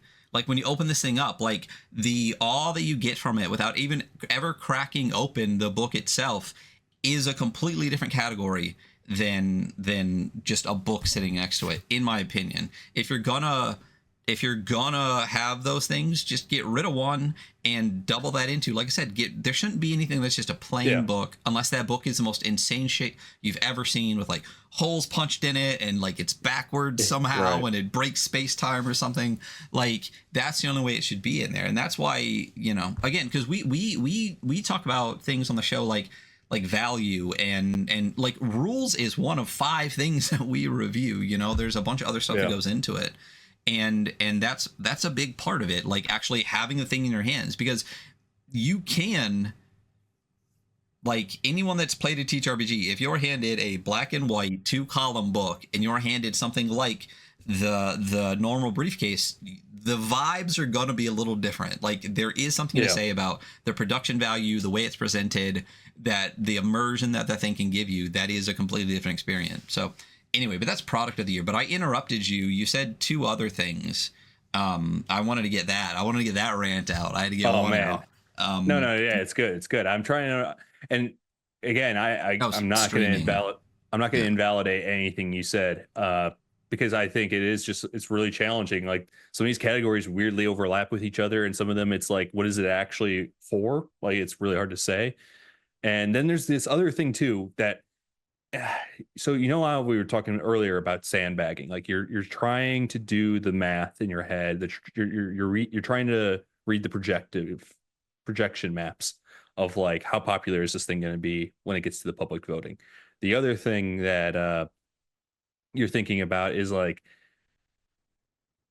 how much does dumping budget into this thing give it an advantage over everything else? Or like, how much does quantity beat or play a role just in general in the thing? And like, so, you know, in my mind, like and again, goes to show that like every year the Ennie Awards, because it's so broad, when you see any variability at all in it, where you're like, there's something weird happening here that is inconsistent with the previous years. And again, the consistent thing of most years is that it's just going to be the things you expect to win at the Ennies, get a win and nominate. So when you see like a weird, like fringe case, more often than not, that's showing that's betraying the fact that maybe some of the judges have like an idea or a thought or like an opinion or I don't want to use the word agenda because people think that means something negative, but like one of the things that like I'm constantly, you know, worried about is that I want the Ennie Awards to be awarding more indie people than not. And I want it to be not an automatic like cheat code that you had the multi-million-dollar Kickstarter when you went into this thing. So like there were instances where like, and again, this is probably unfair of me, but it's just the natural reality. Cause again, we can only nominate 5 things, where like, I would be like, okay, yeah, Triangle Agency is really good. It's really interesting, but does it automatically end up on this list? Partly because it's just also a really good game. That's more of game. There's more game than there is in this other thing. So, and I guess in a way that's kind of nice thing about the production value is it kind of becomes this like heat sink for like the money category. Like more often than not, everything that was in the best production values was probably something that made a buttload of money somehow. Land of Eam, Mothership, Tides of Rot, Revolt, you know, but which is fine. Nightmares. Then get rid of product of the year and just make that the fucking make that the money sink one. Then I that's fine. Like someone in chat just said, like, if you're getting a collectible thing, it should look like a collectible fucking thing, and it's okay to award that. And I mean, especially if you can award some of the we'll go through this entire fucking list, but like some of the stuff that gets awarded on here, and it's fine to award the thing that is a cool fucking thing because it's a cool thing. God, I had a thought, and this is why I need to keep Post-it notes so I can write stuff down. I got a piece of paper with notes here just to do the same thing. It's I don't know. It is what it is. But we're gonna keep going through it. So do you want to go top to bottom and just be like, keep it, toss it, keep it, toss it? How do you want to go through this? I probably shouldn't go keep it, toss it on this thing, because that would then get into me explaining to you which things I hated that ended up on the list, and I don't want to do that. I can do that then, though. Yeah, I'll tell you what I hate. Let's just go with what I hate. Okay, great. Best online content gone. Okay. You're Best talking about streaming content gone. Yeah. Oh, okay. Not we individual do things. I thought you were talking about individual things. It's like I'm not going to drag anybody. No. Oh, one thing I wanted to say is I understand that that's really difficult. It's something that we actually struggled with on the show for a long time, because we talked about zines for a long time, but didn't rate zines in the way that we do our metrics for a long time, because we didn't feel that it didn't. There's very different having like a 16-page zine and a 200-page book, and to try to hold them to the same metrics, we were like, you can't do that. And it took us a long time to choose a different set of metrics specifically for zines. Yeah. So okay. Can I interrupt there? Yeah. So I can use an actual example here. There is no delineation between size, like length or scope of project in the categories. And so again, here's an example of where you could see some judges, myself included, were thinking like, what do we do? Here's a weird thing that we're going to do. In best family game, you have Land of Eam, huge book. You got Stewpot, classic book. Eusebius, which is a door stopper. It's thick. Anyone who doesn't know, it is a big book. And then Dungeon Cats is a tiny little zine that's about, I think, 16 pages, and it's pocket sized. It's no basics. Yeah. It's very tiny. And we like Dungeon Cats. Like we were like, and there was a whole conversation about it. And again, I can't get it. I'm not going to name names of the design, the other judges, but like a couple of us were like, it's good. It's really good. It doesn't need to be longer to be nominated for this category. And there was a whole debate about like, well, should something bigger or longer go in that category because it's more game? And so it's like, it's kind of harder to execute something that is very big in some ways than something that's a little bit smaller. And then at the end of the day, it was just like, no, not really. Because actually, the Mark Twain quote of like, if I had more time, it would be shorter kind of thing plays a big role. So yeah, you had that problem on this show. I remember, the zines kind of having its own metric system. It does, yeah. They get 3 metric versus 5, and now we kind of go over all of that combined during the episode, and then just throw those scores in at the end. So now we'll talk about vibes for books and not just zines and stuff. But also then when you look at our favorites at the end of the year, even though we go over things that are both 100-page books or zines, it's a lot. I mean, we're unapologetically hate big books, I'm still here. I don't know what's going on.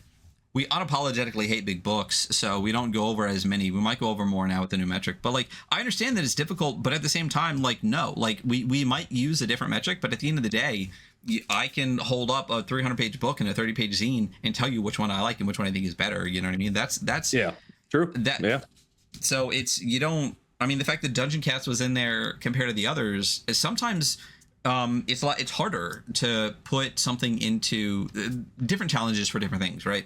Bigger books can be difficult because the more you make a thing, the more spread it has, the more scope it has, the more creep it has, the more it kind of has to sing with itself, but it also gives you more room to make more game, right? Yeah, express. When you make a smaller game, you have a limited amount of space to express what you want to say, to get the rules in there.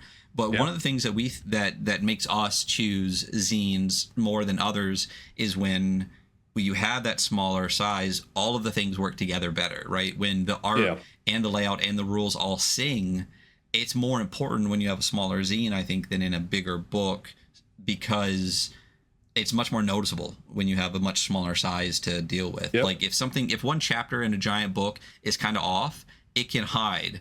But when, a couple of pages of a 12-page zine is a little bit off, it can't. So there's gives and takes to it. I can't remember which writer it is, but the theory of composition really applies to RPGs as well. This idea that when you're working in something like a short story, every word has to serve the thing, right?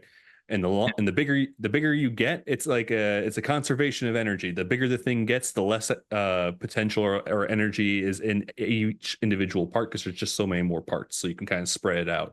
But when you're working with like a tiny zine, you kind of want every single part of that zine to be like really firing on all cylinders.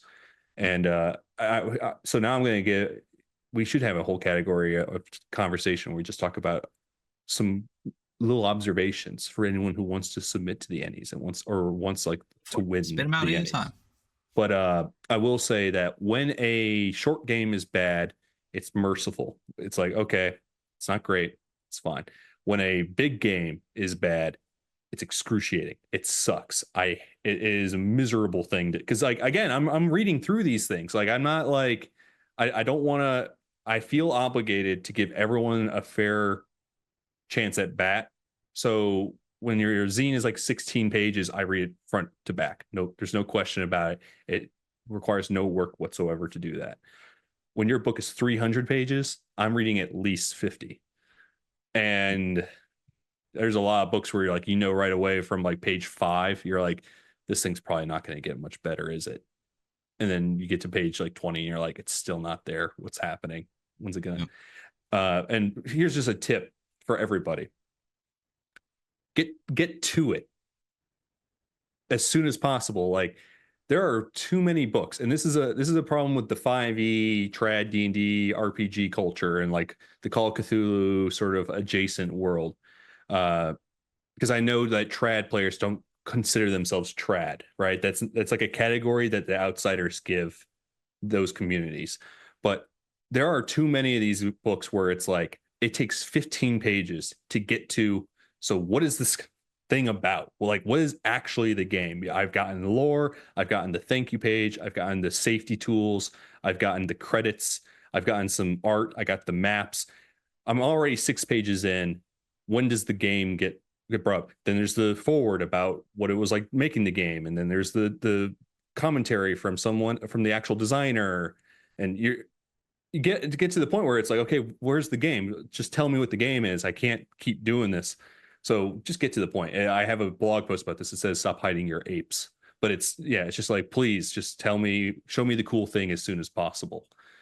Things, any RPG or any submitter where like it was immediately obvious what the thing was, automatically had an advantage in the Ennie Awards. And I think this probably applies to all award shows. If you want to win an award show, your thing should be able to show what it is right away. Anyway, I can now go down the categories and tell you what I think we should keep and what we should get rid of. All right. Best adventure, long form, short form. We talked about this a little bit before. Yeah. I mean, adventure's got to be in there. Adventures I think so.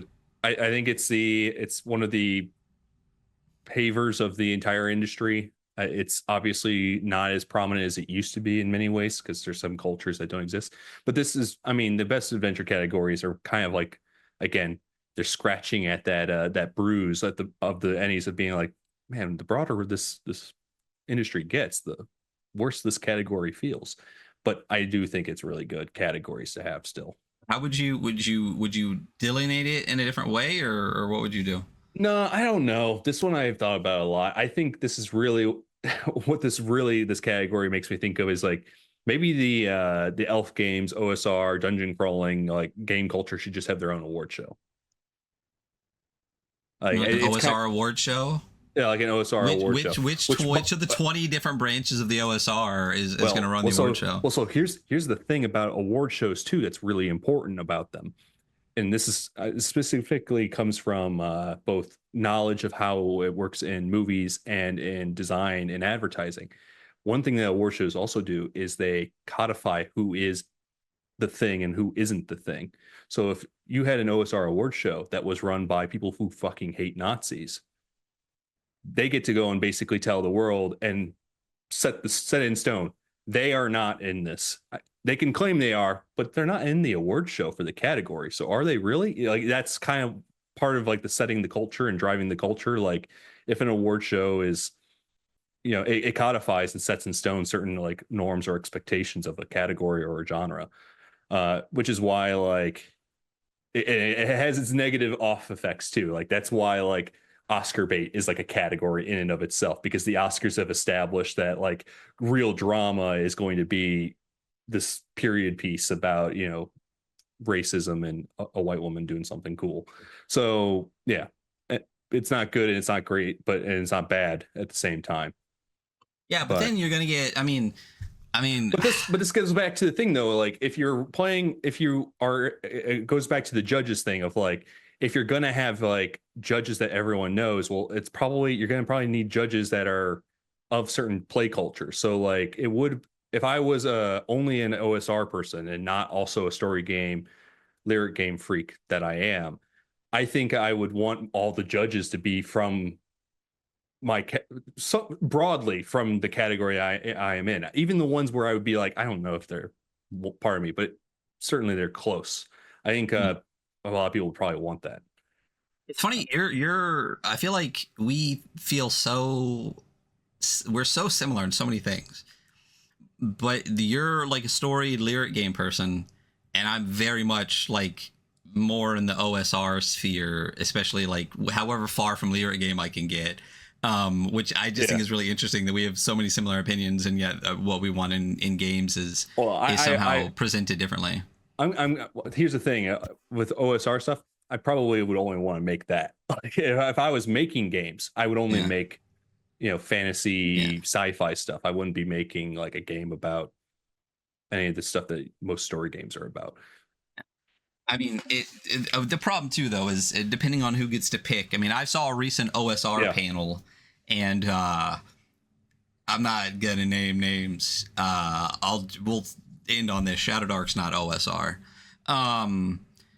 Best aid accessory, digital, non-digital. I like this. I think this is interesting.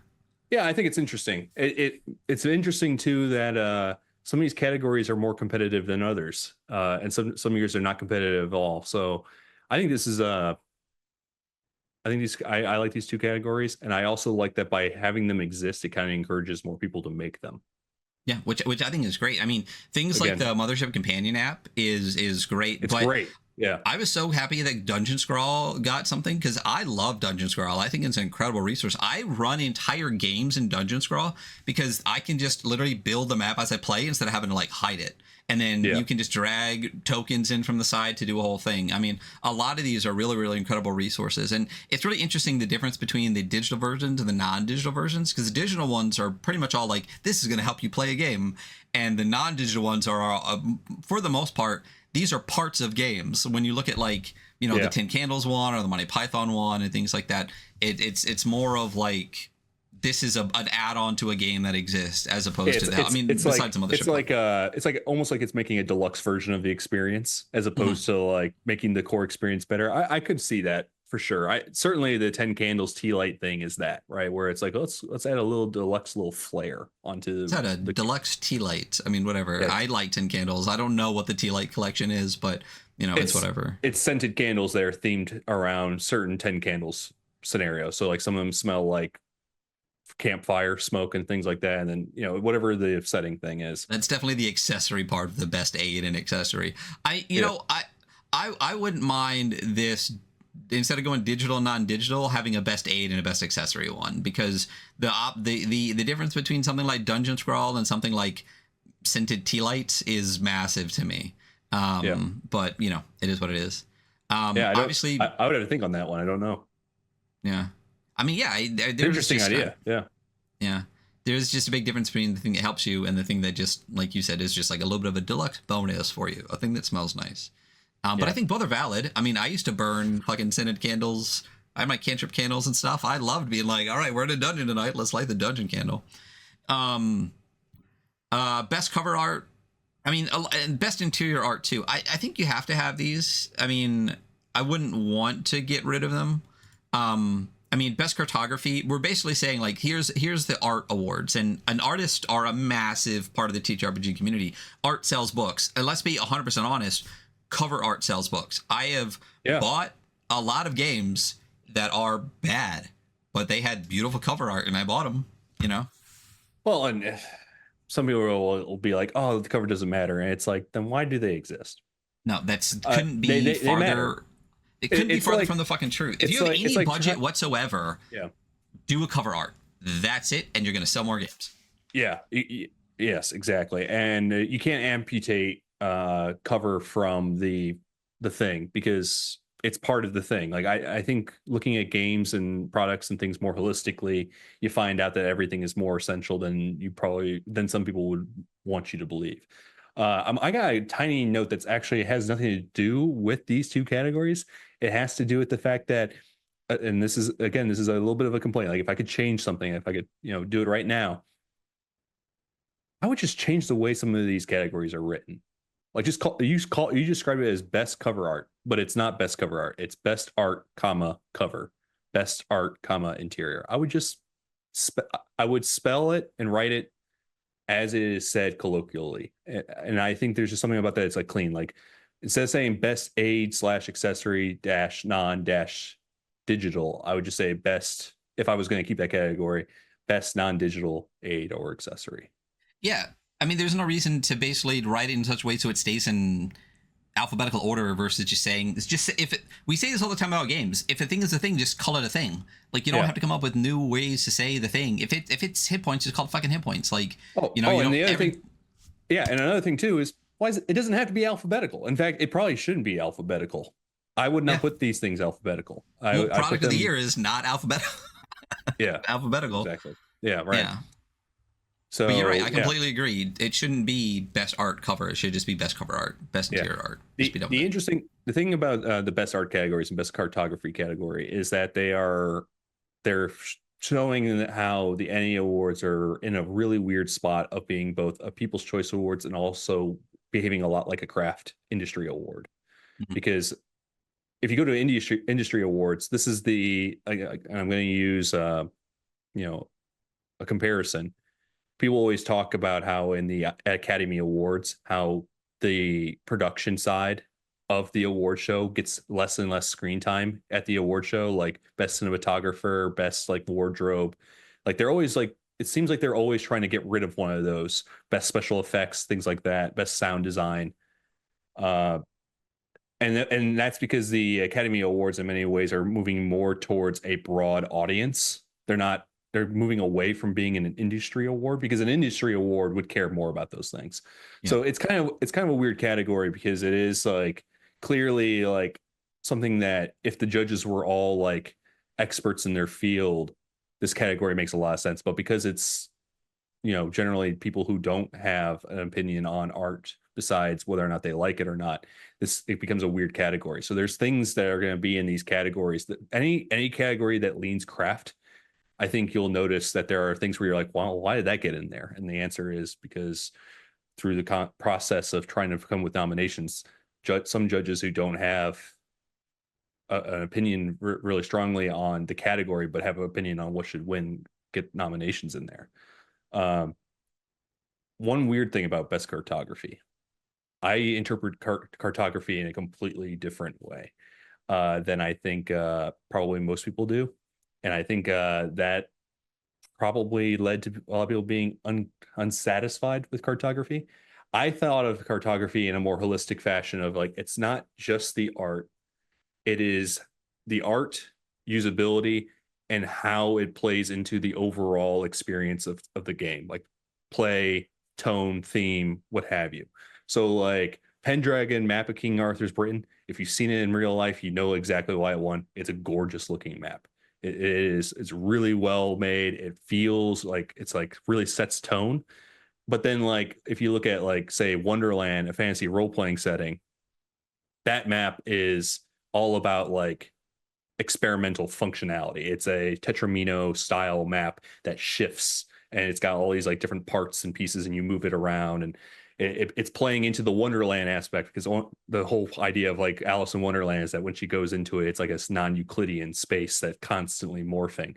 So the cartography functions mechanically like Wonderland, where it shifts every time you enter it. So that's why one of the reasons why I liked it for the category, but it's not artistically at the same, it's not in the same territory as say Pendragon as far as like art is concerned. Well, I mean, and then yeah, that comes down to it need like more definition of the category, because to me, I mean, there's a reason that usability is one of our metrics. Like it is a reason that like we're known for being the people that bitch about hyperlinks and shit, because like actually being able to use the game at the table is a little bit more important than how pretty it is when you're actually playing the game. If you just want to sell copies, sure, prettier is always going to be better. If you want to actually play the game, usability is always going to go out. So for me, usability would win hands down on this category, because it's a map. Map is supposed to be, I mean, and therein, is it supposed to be anything? Is it supposed to just be dressing in the front, or is it supposed to be usable? I guess that's up to debate, each year, I guess, since there's no definition. Again, if the award show had more specificity, it would naturally probably lean one way or the other. Yeah. Best community content. I don't understand. What does that mean? I don't understand this category either. Yeah. I was probably the most annoying person for a whole year to the coordinators, and I apologize to them for it. But I asked over and over again, what is the best community content? I constantly asked, like, challenged the interpretation of it, because if you read the actual thing, which I'll read aloud right now because that happens on this podcast, so I feel empowered to do so. Formerly known as best organized play. So right away, it's this thing that is from previous years, right? So it is morphed and changed as the industry has changed, which is probably why it feels unsatisfying in some ways for me. This category is awarded to the best adventures created to support community content programs, such as organized play, either by the company owning the intellectual property or those given open permission to do so by said company. Community content programs, or by a third party commission to do so. So my question immediately was, does that mean any third party community content program product is eligible for this category? Is the Morkborg third party like community content license, every They have to SRD? be. Yeah. Yeah, are those all like eligible? Because, and the reason why I was asking this is because there was a lot of great stuff that would fit in this category on that basis alone. People are making amazing stuff for Mothership, amazing stuff for Morkborg, amazing stuff for Liminal Horror, obviously, like all these different things. Is like I want to know if I can put some of those people into this category, and it's in this weird space where best community created content is specifically speaking to the style of community content of that, like, was set forth by like Dungeons and Dragons in-store play. And so it's more like DM's Guild stuff and like Miskatonic University by Call of Cthulhu Chaosium stuff and Pendragon. Like there's only like a few like things that are more or less ordained in that category. Because the industry has abandoned that model, right? Like the industry is like, we're not going to do, like, all the indie creators out there are like, why would we be that like regimented in this? We're just going to freely give out like the rights to use this game so long as you credit it and you'll be in this content program and all that. I mean, even like, you would think just by this definition from age alone, Dungeon Crawl Classics would be eligible because Goodman Games runs a huge content program in stores. They have the Judges Guild, they run games and everything else. But because none of those adventures are designed strictly for organized play in stores, none of them are eligible theoretically. Yeah, this is fucking stupid, and this needs to go. Yeah, this is a category. It's weird. Yeah, Miskatonic repository, Miskatonic repository, Miskatonic repository, Paizo Dungeon Masters Guild. Come the fuck on. This is dumb. Get rid of this fucking category. Like you said, maybe fucking 6-7 years ago when Adventures League and all that shit was like something that anyone cared at all about, maybe this would be viable. These are adventures or whatever they are. They're then eligible for whatever category they can be in. It's dumb as shit to put to somehow segment it to just be like, these are our corporate sponsored games. Like, yeah, there does not need to be a corporate sponsored content category. Come the fuck on. That's stupid. Yeah. And so, I want one last note. Everything in this is nothing to say about the nominees in this category. No, not at all. Not at all. Yeah. It is about the category itself. Yeah. The nominees, like, there's something special about all of them, including the fact that they include the mountain in my home state right now. So that's great. But no, it's just about the content or the category. It's not about the actual nominees. I will very rarely talk shit about specific games on here, except Blades. There's some really good stuff in there. Man, we should have a Blades counter in the chat. Best family game or product, fine, whatever. I don't care to even like. Can I pull out a soapbox real quick on this? Please do. I am coming to you all cap in hand to say that best family game or family friendly game is not the same as the kiddie game, the best like game for kids. Yeah, I think a lot of people think like a lot of people get angry when their game gets put into this category where they're like, my game is not childish, it is a serious game. And I think that is under the assumption that kids only get childish crap. But that's not at all what this category was interpreted this year. This past year, we interpreted it as like any like amazing game that felt like it could also be played family friendly with any community, any like group of people, whether it is your actual family or a found family. So everything in there is really good. And some of it is for kids of younger age, but ultimately most of it is just like, is this game really good? And could you play it with younger people possibly? If the answer is yes, then you might qualify for this. It's funny. I had a discussion with somebody literally about this at the Ennies, where Mousetrader came up, and I think Mousetrader is an incredible. The fact that it won Family Game it should every a million times. It's great. It's great perfect for families. Yeah. But what's one of the things I love, I've said this over and over again. Like I have a short list of games that if people have never heard of a TTRPG, have never played one, a short list of what I would play with them. And the number one game that I would always pick 100% of the time is Mousetrader. If you've never played a TTRPG, we're going to play Mousetrader. Yeah. And one of the things that's great about it, and why I think it's such a great family game, is because the way it's designed, it is extremely helpful for accessibility stuff for younger. Like not only is the inventory thing fucking awesome, it's going to be super helpful for kids to keep that organized, right? But it's also going to be great for people in their 50s, 60s, 70s, 80s, of any age. And it's deadly enough that it's going to be fun for the people that want that, but also like of a genre to like still fit kids wanting to play mice and stuff. It's in my opinion, if you had to say what is a family game, you would just hold up the Master Box and be like, this just define it based on this, and it would be perfect from there. And I won them over because they said it wasn't a family game because the mice die and shit. And I'm like, I watched where the red fern grows to go into fourth grade because it's time to grow up. You know what I mean? Like Old Yeller is a kid's movie, you know? A metaphor. A lot of people think of Best Family Game as the Coco Melon category. It's not. It's the Pixar category. Yeah. It is the one that can be for kids, but is clearly written by adults for adults because of the shit that the kids are not going to get until they're older. And then they go, oh, I get Wall-E now. I get it. It's not just cute robots. Yeah, the themes are not dumbed down. Kids are way more intelligent than people give them credit for. And putting a soapbox on top of the soapbox, let's scare kids again. Let's get them back to being scarred. Like let's give them the Scar throwing your father into a stampede of wildebeest. I think that more kids need to grow up with the tragedies and the nightmares and all that good stuff. Yeah, I don't disagree. Helicopter parents and all of these like wrapped in these bubble wrap kids. Come on. I mean, in the same vein, with a really quick, tiny little tangent, when we take away kids' ability to go outside and play and take away every third space where they could actually go develop themselves socially and earn scars and earn a little bit of meat on their fucking emotional bones, where are they supposed to go do that, though? You know what I mean? Like, you know, we've taken all those spaces away, and not only that, politicized protect the kids as another, like, you know, rod to beat down anything that a certain segment of society doesn't like. So, you know, fuck fascism. I'm permanently on a soapbox, so I don't need to preface that. Best free game or product, fine.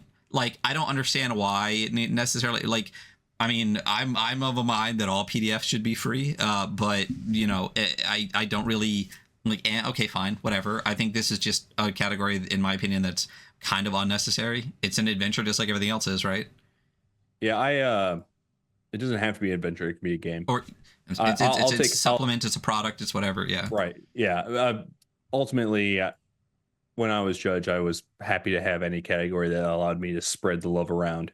And there were a couple things that got to be, like, nominated here that probably wouldn't have gotten nominated in any other category. This has come up a bunch, and I think this is so fucking dumb. This whole idea that, like, let's not put the best thing in the category. I'll compromise with you so I can get this thing that I like tucked in this other category, so that it actually, like, that just seems like so broken. Like, instead of just being like, these are the best, we're gonna like finagle and I'm gonna whip votes and do like a whole politics thing so that I can get this other thing and this other thing. That feels so broken. Well, the problem with that thinking is that, like, what is best of anything? Like, on it, it will change from day to day too. So, like, honestly, it's just like one of those things where it's like, oh, great, like I can give, you know, I'm just going to name one, like Grimwild can become nominated for something, and I don't have to then feel obligated necessarily to nominate for also best game that's not free, which is the category after this one. My opinion really about the best free game is that, you know, it kind of it reminds me of Drive Through RPG, of like the whole conversation that always happens in indie RPGs where people will accuse you of being like greedy if you charge any amount of money for something that some people presume should be free. So, you know, I'm kind of on the side of like, if it weren't for the fact that there are some really great things that probably deserve recognition, I don't like any sort of societal encouragement that games should be free or that we should be putting extra juice into anything just because it's free. But, you know, I don't feel too strongly about this category either otherwise. You definitely made me, you know, what is best in life, the Conan quote definitely jumped into my brain there. And if I could have remembered it word for word, I would have ripped that out, but I didn't. No, I just know they're driven before you and the lamentations of their women. Crush your enemies, lamentations of your women, and all that kind of stuff. Yeah. Fine, whatever. Best game. Okay, so explain. So what is the difference between best game, game of the year, and apparently product of the year? Like, why? We already talked about it. We don't know. There's best game and game of the year. What is the difference between best game and game of the year? Can't tell you. I don't know. Is it game of the year and game of the year like runner up? Like, it makes no sense that you have best game and game of the year, because you don't have best rules and rules of the year. Yeah, is there a game of the year? No, there's product of the year. That's what you meant, right? So best game is best game. Best game. Okay, never mind. Okay, then yeah. Never mind. I'm arguing with myself about nothing. So best game is best game. Obviously, this should be the end of the award thing. Like, that's the point. It's a games award, right? Like, let's make it a games award, and it should be game of the year. And whatever, like, it is what it is. I mean, again, make what you will. I'm glad the gold got the gold. I agree with that one. Best layout and design. So someone in chat asked, what the fuck does that mean? And we talk about art and layout on the show, right? And I mean, I'm gonna keep it a whole buck.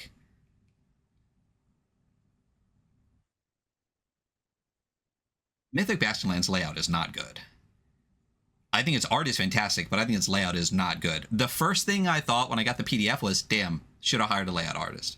The fact that it won a gold Ennie is literally one of the biggest proofs this year that it is just a popularity contest. This award, they got layout on here because of Quinn's video, and just because it was in a category, it got a bunch of votes. I think it's serviceable. I think it's crowded. I think it's inconsistent. I think the whole book would have been better with half as many, you know, legends or whatever at the end, with more pages and more breathing room. Again, I think the art is beautiful. Explain to me best layout and design category. No, I told you already. No comment on that. But I think if you were to rewind this reason, you know, this whole chat we had in the podcast, I let slip what categories I campaigned Mythic Bastionland to be in, and it wasn't this category. I clocked.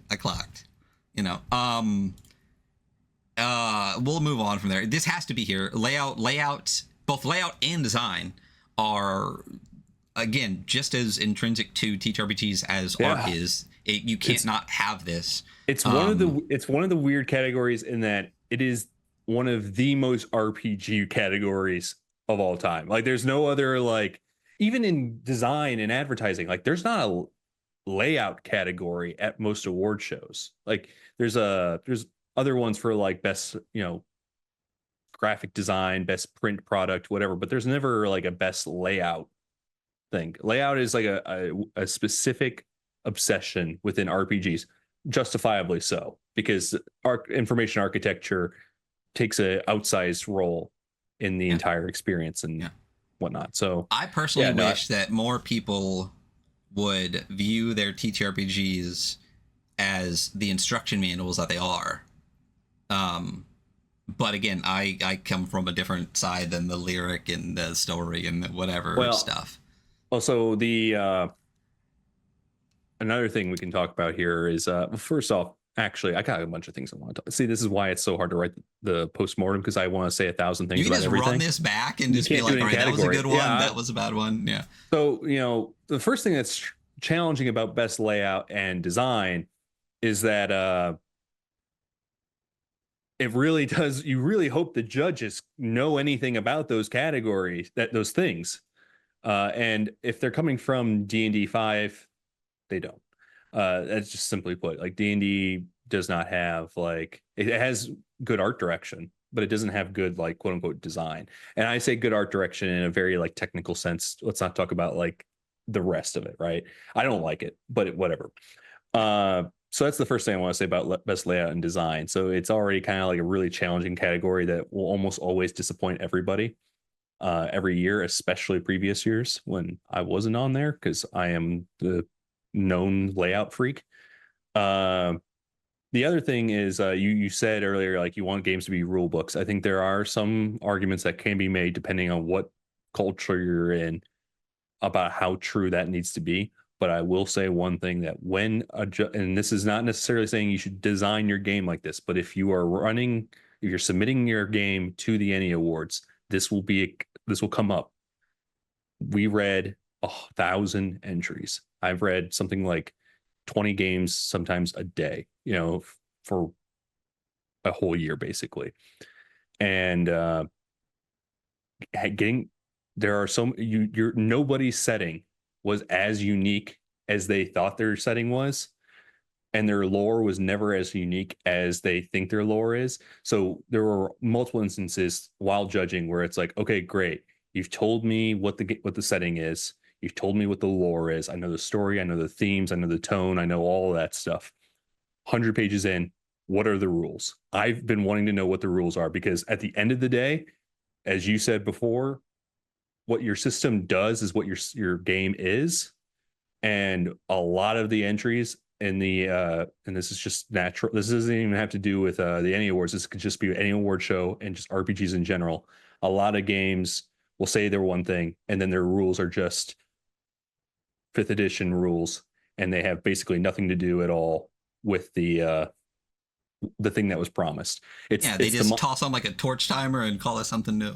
Yeah, so, well, I'm not going to bring that up, but anyway, point being, yeah. So if you're submitting to the Ennie Awards, we can debate all we want about whether or not your rules should come first in the rule book before character creation or lore or setting or any of that other stuff. But it does give you an advantage in probably award shows, because when I read a bunch of books, I'm always asking myself, okay, but what are the rules? Like, that's going to decide whether or not your thing delivers on the thing that it's doing.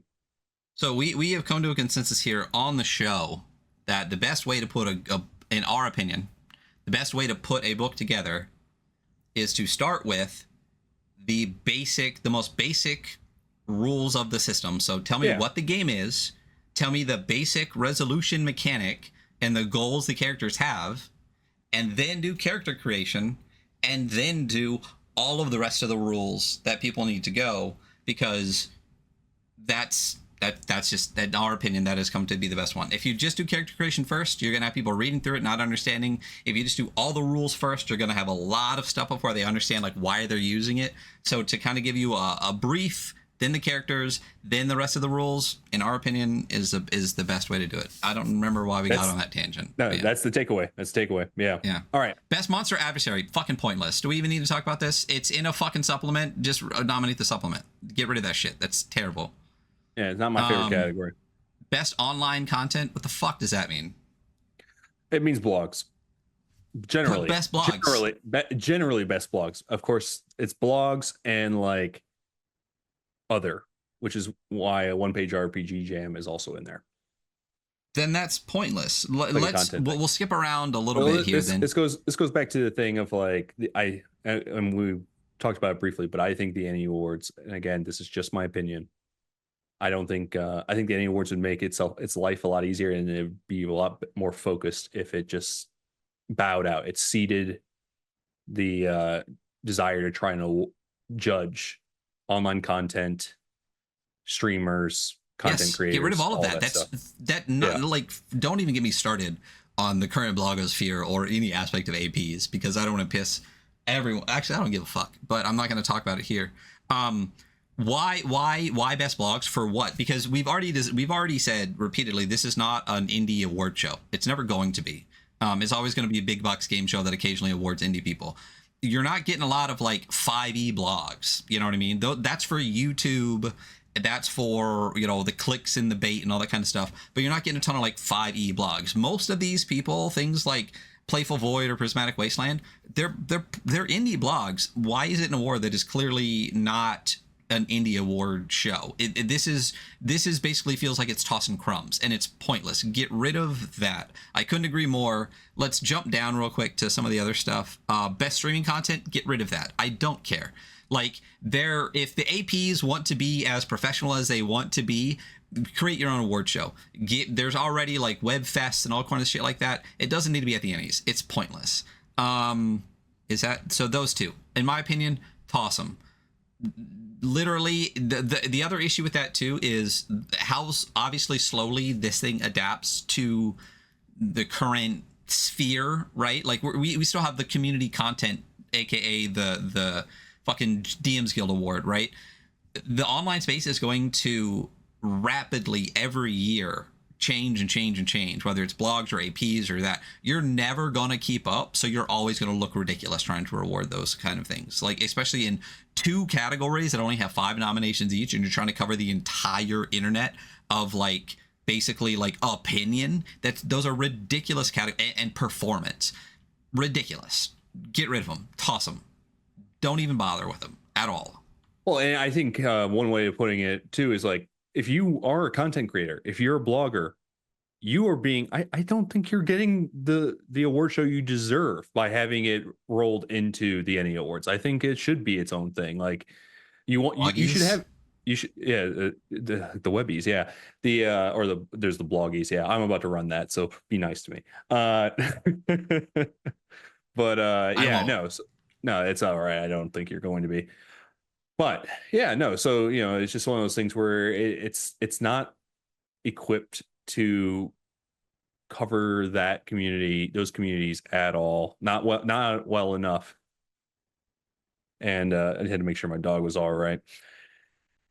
So yeah, I think this is like, if you wanted to, if I were running the Ennies and I wanted to, you know, not spread myself as thin, I would consolidate down, and you would have to spend the next like year just eating all, which I could do, but you just have to take all the like the brunt of people being like, but why isn't it in the Ennies? And it's like, because we're not good at it. Like we think you should go talk to the people at the Crit Awards. They are way more into it. Like you will never make everyone happy, so do the thing that you. It's the internet. Like you're never gonna make everyone happy. Like, so, I mean, if this became perfect, in my opinion, it would piss off 1,000 different people. You know what I mean? So it doesn't matter. Just be the best at what you want to do and stop trying to. You think people aren't going to like tune into the Ennies? You think that like the 150 people at Gen Con that want to show up to sit in the seats that are way too fucking close together, when half of it's empty? Like, why are we sitting on each other's laps? Come on. Yeah. Well, Ryan, if you're a judge, you get more space. You can sit at a nice round table. So think about it. Yes, I better be a judge. Okay, we've already talked about best production value. Considering that almost every single one of these is also in product of the year, we've discussed this already. It's a ridiculous thing. There's no point to have product of the year and best production values. If you're gonna like just combine it into one, and if you want to have 10, do 10 or whatever. But this should be the bells and whistles category, and we talked about it already. And if you look at the best production values, that's what this is. You know, it's a vinyl. Product Nightmares is a beautiful book, but like I don't like it, just because it got this black on the side and you got to crack it does not mean it belongs in best production values. But like all the rest of it, for sure, it's ridiculous to have this and product of the year, and product of the year shouldn't be like the highlight category anyway. Best RPG related product. So we're not even talking about RPGs anymore. We're talking about RPG related stuff. Come on. Yeah. I earlier mentioned things. Yeah, ridiculous. I love what we nominated in this category. I love what. Yeah, I mean, Playing at the World is fantastic. I think it's a great book. Check it out. I'm happy to have put people on a stage for some of this stuff. So, but H.P. all good. Lovecraft's At the Mountains of Madness for beginning readers. I mean, he's been dead a long time, but he was a racist piece of shit. So let's give it to our kindergartners. Like, come on. Best rules, sure, yes, of course. Like, don't need to argue. It has to be there. Best setting, sure, of course. I don't think that there's anything that says that shouldn't be there. Stop me if you have anything to say. Best streaming content, we've already talked about it. Cut the shit. It's only going to continuously evolve. You're never going to keep up, and it's always going to look ridiculous. Give them their own awards. Best supplement, sure. Supplements are there are vastly more supplements than there are games. Like, it's huge. Yeah. I mean, I think there needs to be some more specificity, like you said, between what the fuck is a supplement. You know what I mean? Yeah. It certainly was part of the challenge of trying to get this category figured out. If it's just an adventure, then throw an adventure. Like, define what a supplement is. Best writing, of course, have to have best writing, right? Yep. And then product of the year, we've already talked about. Chop it, cut it, don't have to. There you go. That's our award show. Yep. So with that said, a lot of things that, the categories are really strange. So I don't know how, I only have a few more minutes, like 20 minutes maybe. So I want to tell everybody some things that maybe will help them win the Ennie Awards if they want to get nominated. Yeah. So first off, like, submit with a category in mind. The Ennie Awards are strange. You don't submit to individual categories. Actually, this is an RPG thing in general that's strange, is that RPG awards kind of just have you be a generalist in a lot of categories. Other award shows usually have you submit to a specific category. So you don't get to choose the category, but you should probably be submitting with an intention of what you think that category might be. And there are some categories that are less competitive than others. You can always tell when a category is uncompetitive because there's a page on the Ennies website that tells you what's been submitted already. That was put there specifically to kind of keep like a receipt of what they've received. So like people can say one thing or another about, they can double check it. But it's also a great way for you to go and be like, hey, I think I'm really good, so long as Luke Gearing doesn't submit anything this year. And then you look and you see that he submitted 2 things that he didn't, by the way. He doesn't submit to the Ennies. Did I want the latest thing that he made? Swivers? Yeah, I wanted that. He did not submit it. So that's why it didn't end up in the Ennie categories. But anyway, so you should submit with categories in mind. You should make sure that the thing that the game is front and center right away. Make sure you send it whichever way you like. There's no actual preference between PDF and print most years, or at least the year I was judge. Maybe it will change because, again, we don't know how the judges work, but they are told repeatedly, like, you have to check these things. And we have a system where you have to mark when you receive things, when you read them, all that stuff. Every single thing gets dated and postmarked. So your thing's going to be looked at. You just have to make sure that you submit it and make sure it gets to the people in the right way, which gets to another thing where, like, if you send a PDF, it should say the name of the game. Like, the PDF can't be some acronym or whatever else. Make it very obvious that what the thing is that is in the awards. If you send a physical product, if it probably should be a book. If it's not a book, you gotta go and you just gotta package it so that I know what it has to have. A wrapper on it and a label on it. And if that means you have to submit a little slip that says, like, this is a game, these are all little pieces to the game, it's a keepsake game, do it. There's no rules that say you can't do that. And then tiny little things. Not a single judge my year prefers glossy pages over matte pages. Who does? So I will tell you the one instance where I think, yeah, do glossy pages. If you are making a superhero themed RPG and it's in the shape of a comic book, have it be this exact same gloss pages as a comic book. If it's not for the conceptual idea, then just do matte pages. They're oftentimes cheaper anyway. So, there you go. There's like a little tiny like thing. It's not even like, it's not going to change whether or not you're a winner or not. But if we're trying to like do edge cases, that's one way you can, edge yourself out a little bit. Weird phrasing. The second thing is, if as far as like submissions, I would just urge people, like, don't just submit just to submit. I think you should submit the thing that is your best work when you think it's at its best. A lot of people submit things, I guess, under the assumption that maybe all the judges will be collectively drunk and they will nominate you. We won't, probably not. So, you know, generally you have to be pretty good in at least one category to be considered at all. So that's that. Those are all the tips I know off the top of my head. That we're getting to the part of where I don't have my postmortem written even a little bit. Hey, this is research. This is thought. Yeah. This is exercise for you. This is, again, you can read this, you can listen to this back and be like, that was a good point, that was a bad point. You know, we'll get there. Here's another one, and this one is probably going to be not something people want to hear, but it's true. Don't submit just to the Ennies.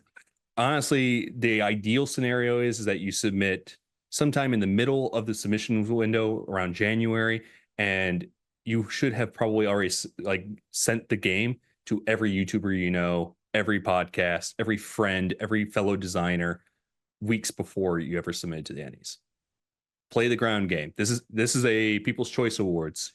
You want a Quinn's to write about your game, so just do the thing that and don't do the thing where you beg people to, you know, review your game. Just go and be like, hey, I love your podcast, I love your YouTube channel, I made this game, thank you so much for making this good stuff, no strings attached, hope you enjoy it. Done. Perfect. Everyone loves that. It always feels good. It never feels bad when people do that. I was literally going to, if you didn't say that, I was literally going to be like, hey, I don't remember if we talked about this on show or off, but please give how people should fucking email, because you people email badly, so badly. Like, be concise, be just quick. It's so it's simple. Not even about quick and concise for me. For you, that may fine. If you write me a book, I'll fucking read it. If it sounds like you've ever watched my fucking podcast, like if it's immediately obvious that it is a bot, it is AI written, or that you just did like find replace for the 10 other ones, right? If you're submitting to people, it sucks that there's a ton of them. Write for each one individually. Even if you say the same shit, it's going to be a little bit different. But again, like I know that marketing is a huge thing, right? But I can tell you right now, if I'm going to do, I genuinely, we have basically stopped doing interviews. This week or two that we're doing, we're punching a bunch in, and then we're very rarely going to do them again. But I can tell you right now, if I have 2 emails and one sounds like they have ever listened to the show and one doesn't, I'm not even I'm not even going to respond. Like, if you're just some bot bullshit, like, I'm just not going to. So and just please do exactly what Clayton said. Exactly. And pretend that you're at like a convention or something, and this is what you're doing if you're walking up to the person, because that usually changes the way people do things. If you write it as though you were going to do it in person, you would write it in a much different way than if you were like doing an email blast.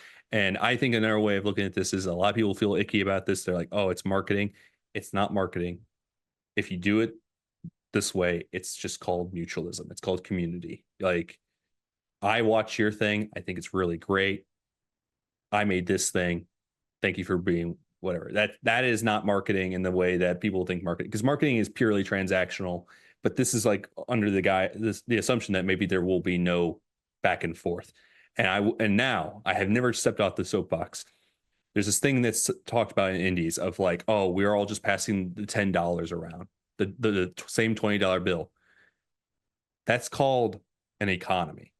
That is literally how the economy works. People pass around the same amount of money. The fact that it's only like $20 or $50 doesn't make it less of one. So don't worry about it. Just make your thing that is like 100% yours, that you love, and share it with people who make stuff you love. And it will, if it resonates, it works out. And if it doesn't, that's fine. Just keep making stuff, because, you know, it's all about reps. You just keep making, and eventually you get something, you make better and better stuff. And the Ennie Awards, you submit it on a lark. If it actually gets nominated, bonus. If it wins, extra bonus. If it gets nothing, it means nothing. Yeah. You know what's funny is you quantified or really defined a feeling that I've had for a long time on the show, and that is like the difference between some of the emails and some of the people that reach out and get stuff. Because for a very, very long time on the show, until extremely recently, we did not accept review copies or any free product at all on the show. And if anyone sent us stuff, we would do a giveaway, or I'd give it to a local library or something like that. And we've recently kind of acquiesced to accepting review copies. And one of the reasons is specifically because of the second group of people you talked about. When it feels like marketing, I hate it and I don't want it.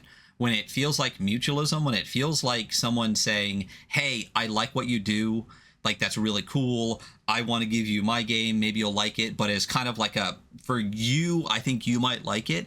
That's a very different thing. And when we weren't accepting review copies, that was sometimes hard, where people reached out and it's like, I think you're cool, but like we just don't. Versus the people who it's very easy to say no to because I didn't want to do the marketing thing. And one of the biggest reasons that we have started to accept review copies is because at one point, like I had a thing that I wanted to like give to somebody, and in my head as I did it, I had this thing where I was like, oh, I just think it's cool and I want to give it to you. And this is how people feel when they want to give it to me, just because they think it's cool. And now I kind of feel like an asshole. A lot of the times I said no, because it was the mutualism ones, not the marketing ones, that felt good and felt like, okay, sure, yeah, absolutely.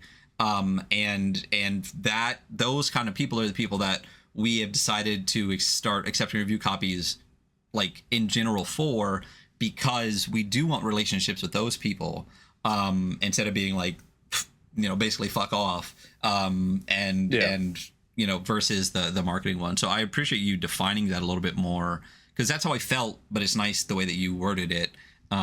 So if you want us to actually respond to your emails, write like we're real people.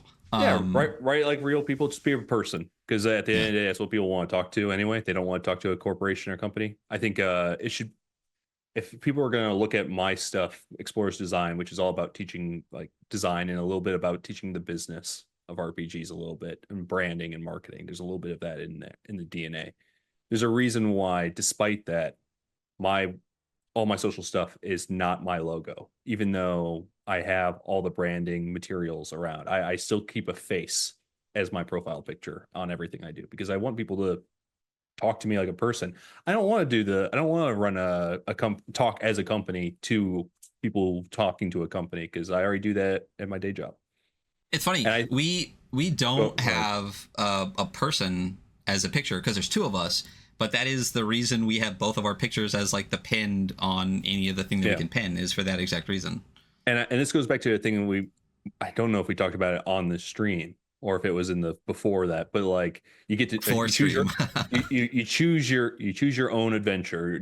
Are you going to silo your personal life from your gaming stuff? Are you going to basically have a company and then have you be you, or are you going to have different versions of you that are like safe to like market around? Like, as I've said, I'm only on social for RPGs. I'm not on social for anything else.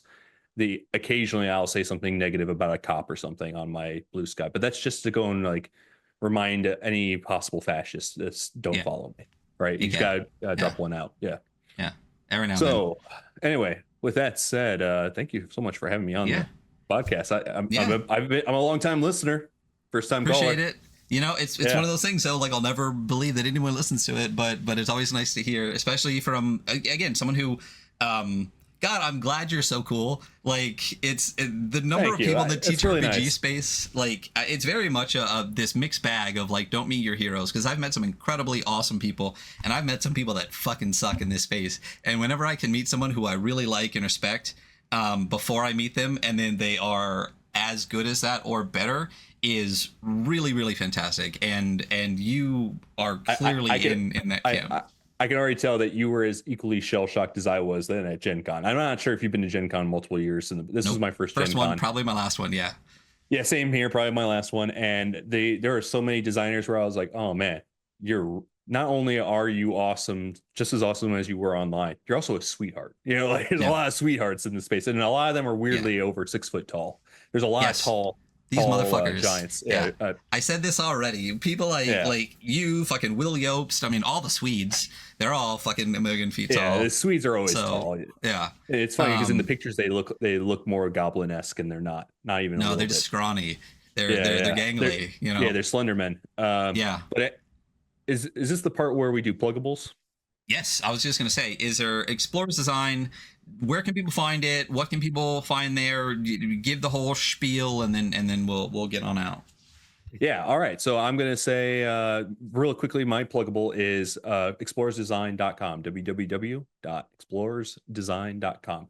You'll find everything there. I got itch, all that good stuff.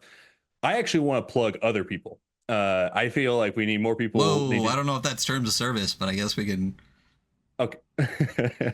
So I want to plug, if you haven't played anything by Adam Vass, go play things by Adam Vass. If you haven't played, we are an Adam Vass Stan podcast. We've said it a million times. Couldn't agree more. Yeah. If you haven't played anything by Will Yobst or Spencer Campbell, go play their stuff. These are all designers. Like every designer that you like, they probably like these designers. Go look at don't forget, I'm sorry, real quick, don't forget Seb Pines too, works with Will Yobst over there at Good Luck. So yeah, absolutely. Yep. And then Possible World Games as well. Go look at all those folks and what they're making. And they're the David Lynches of our space. They're super influential, and you've probably interacted with stuff that they've made in some fashion, form, what have you.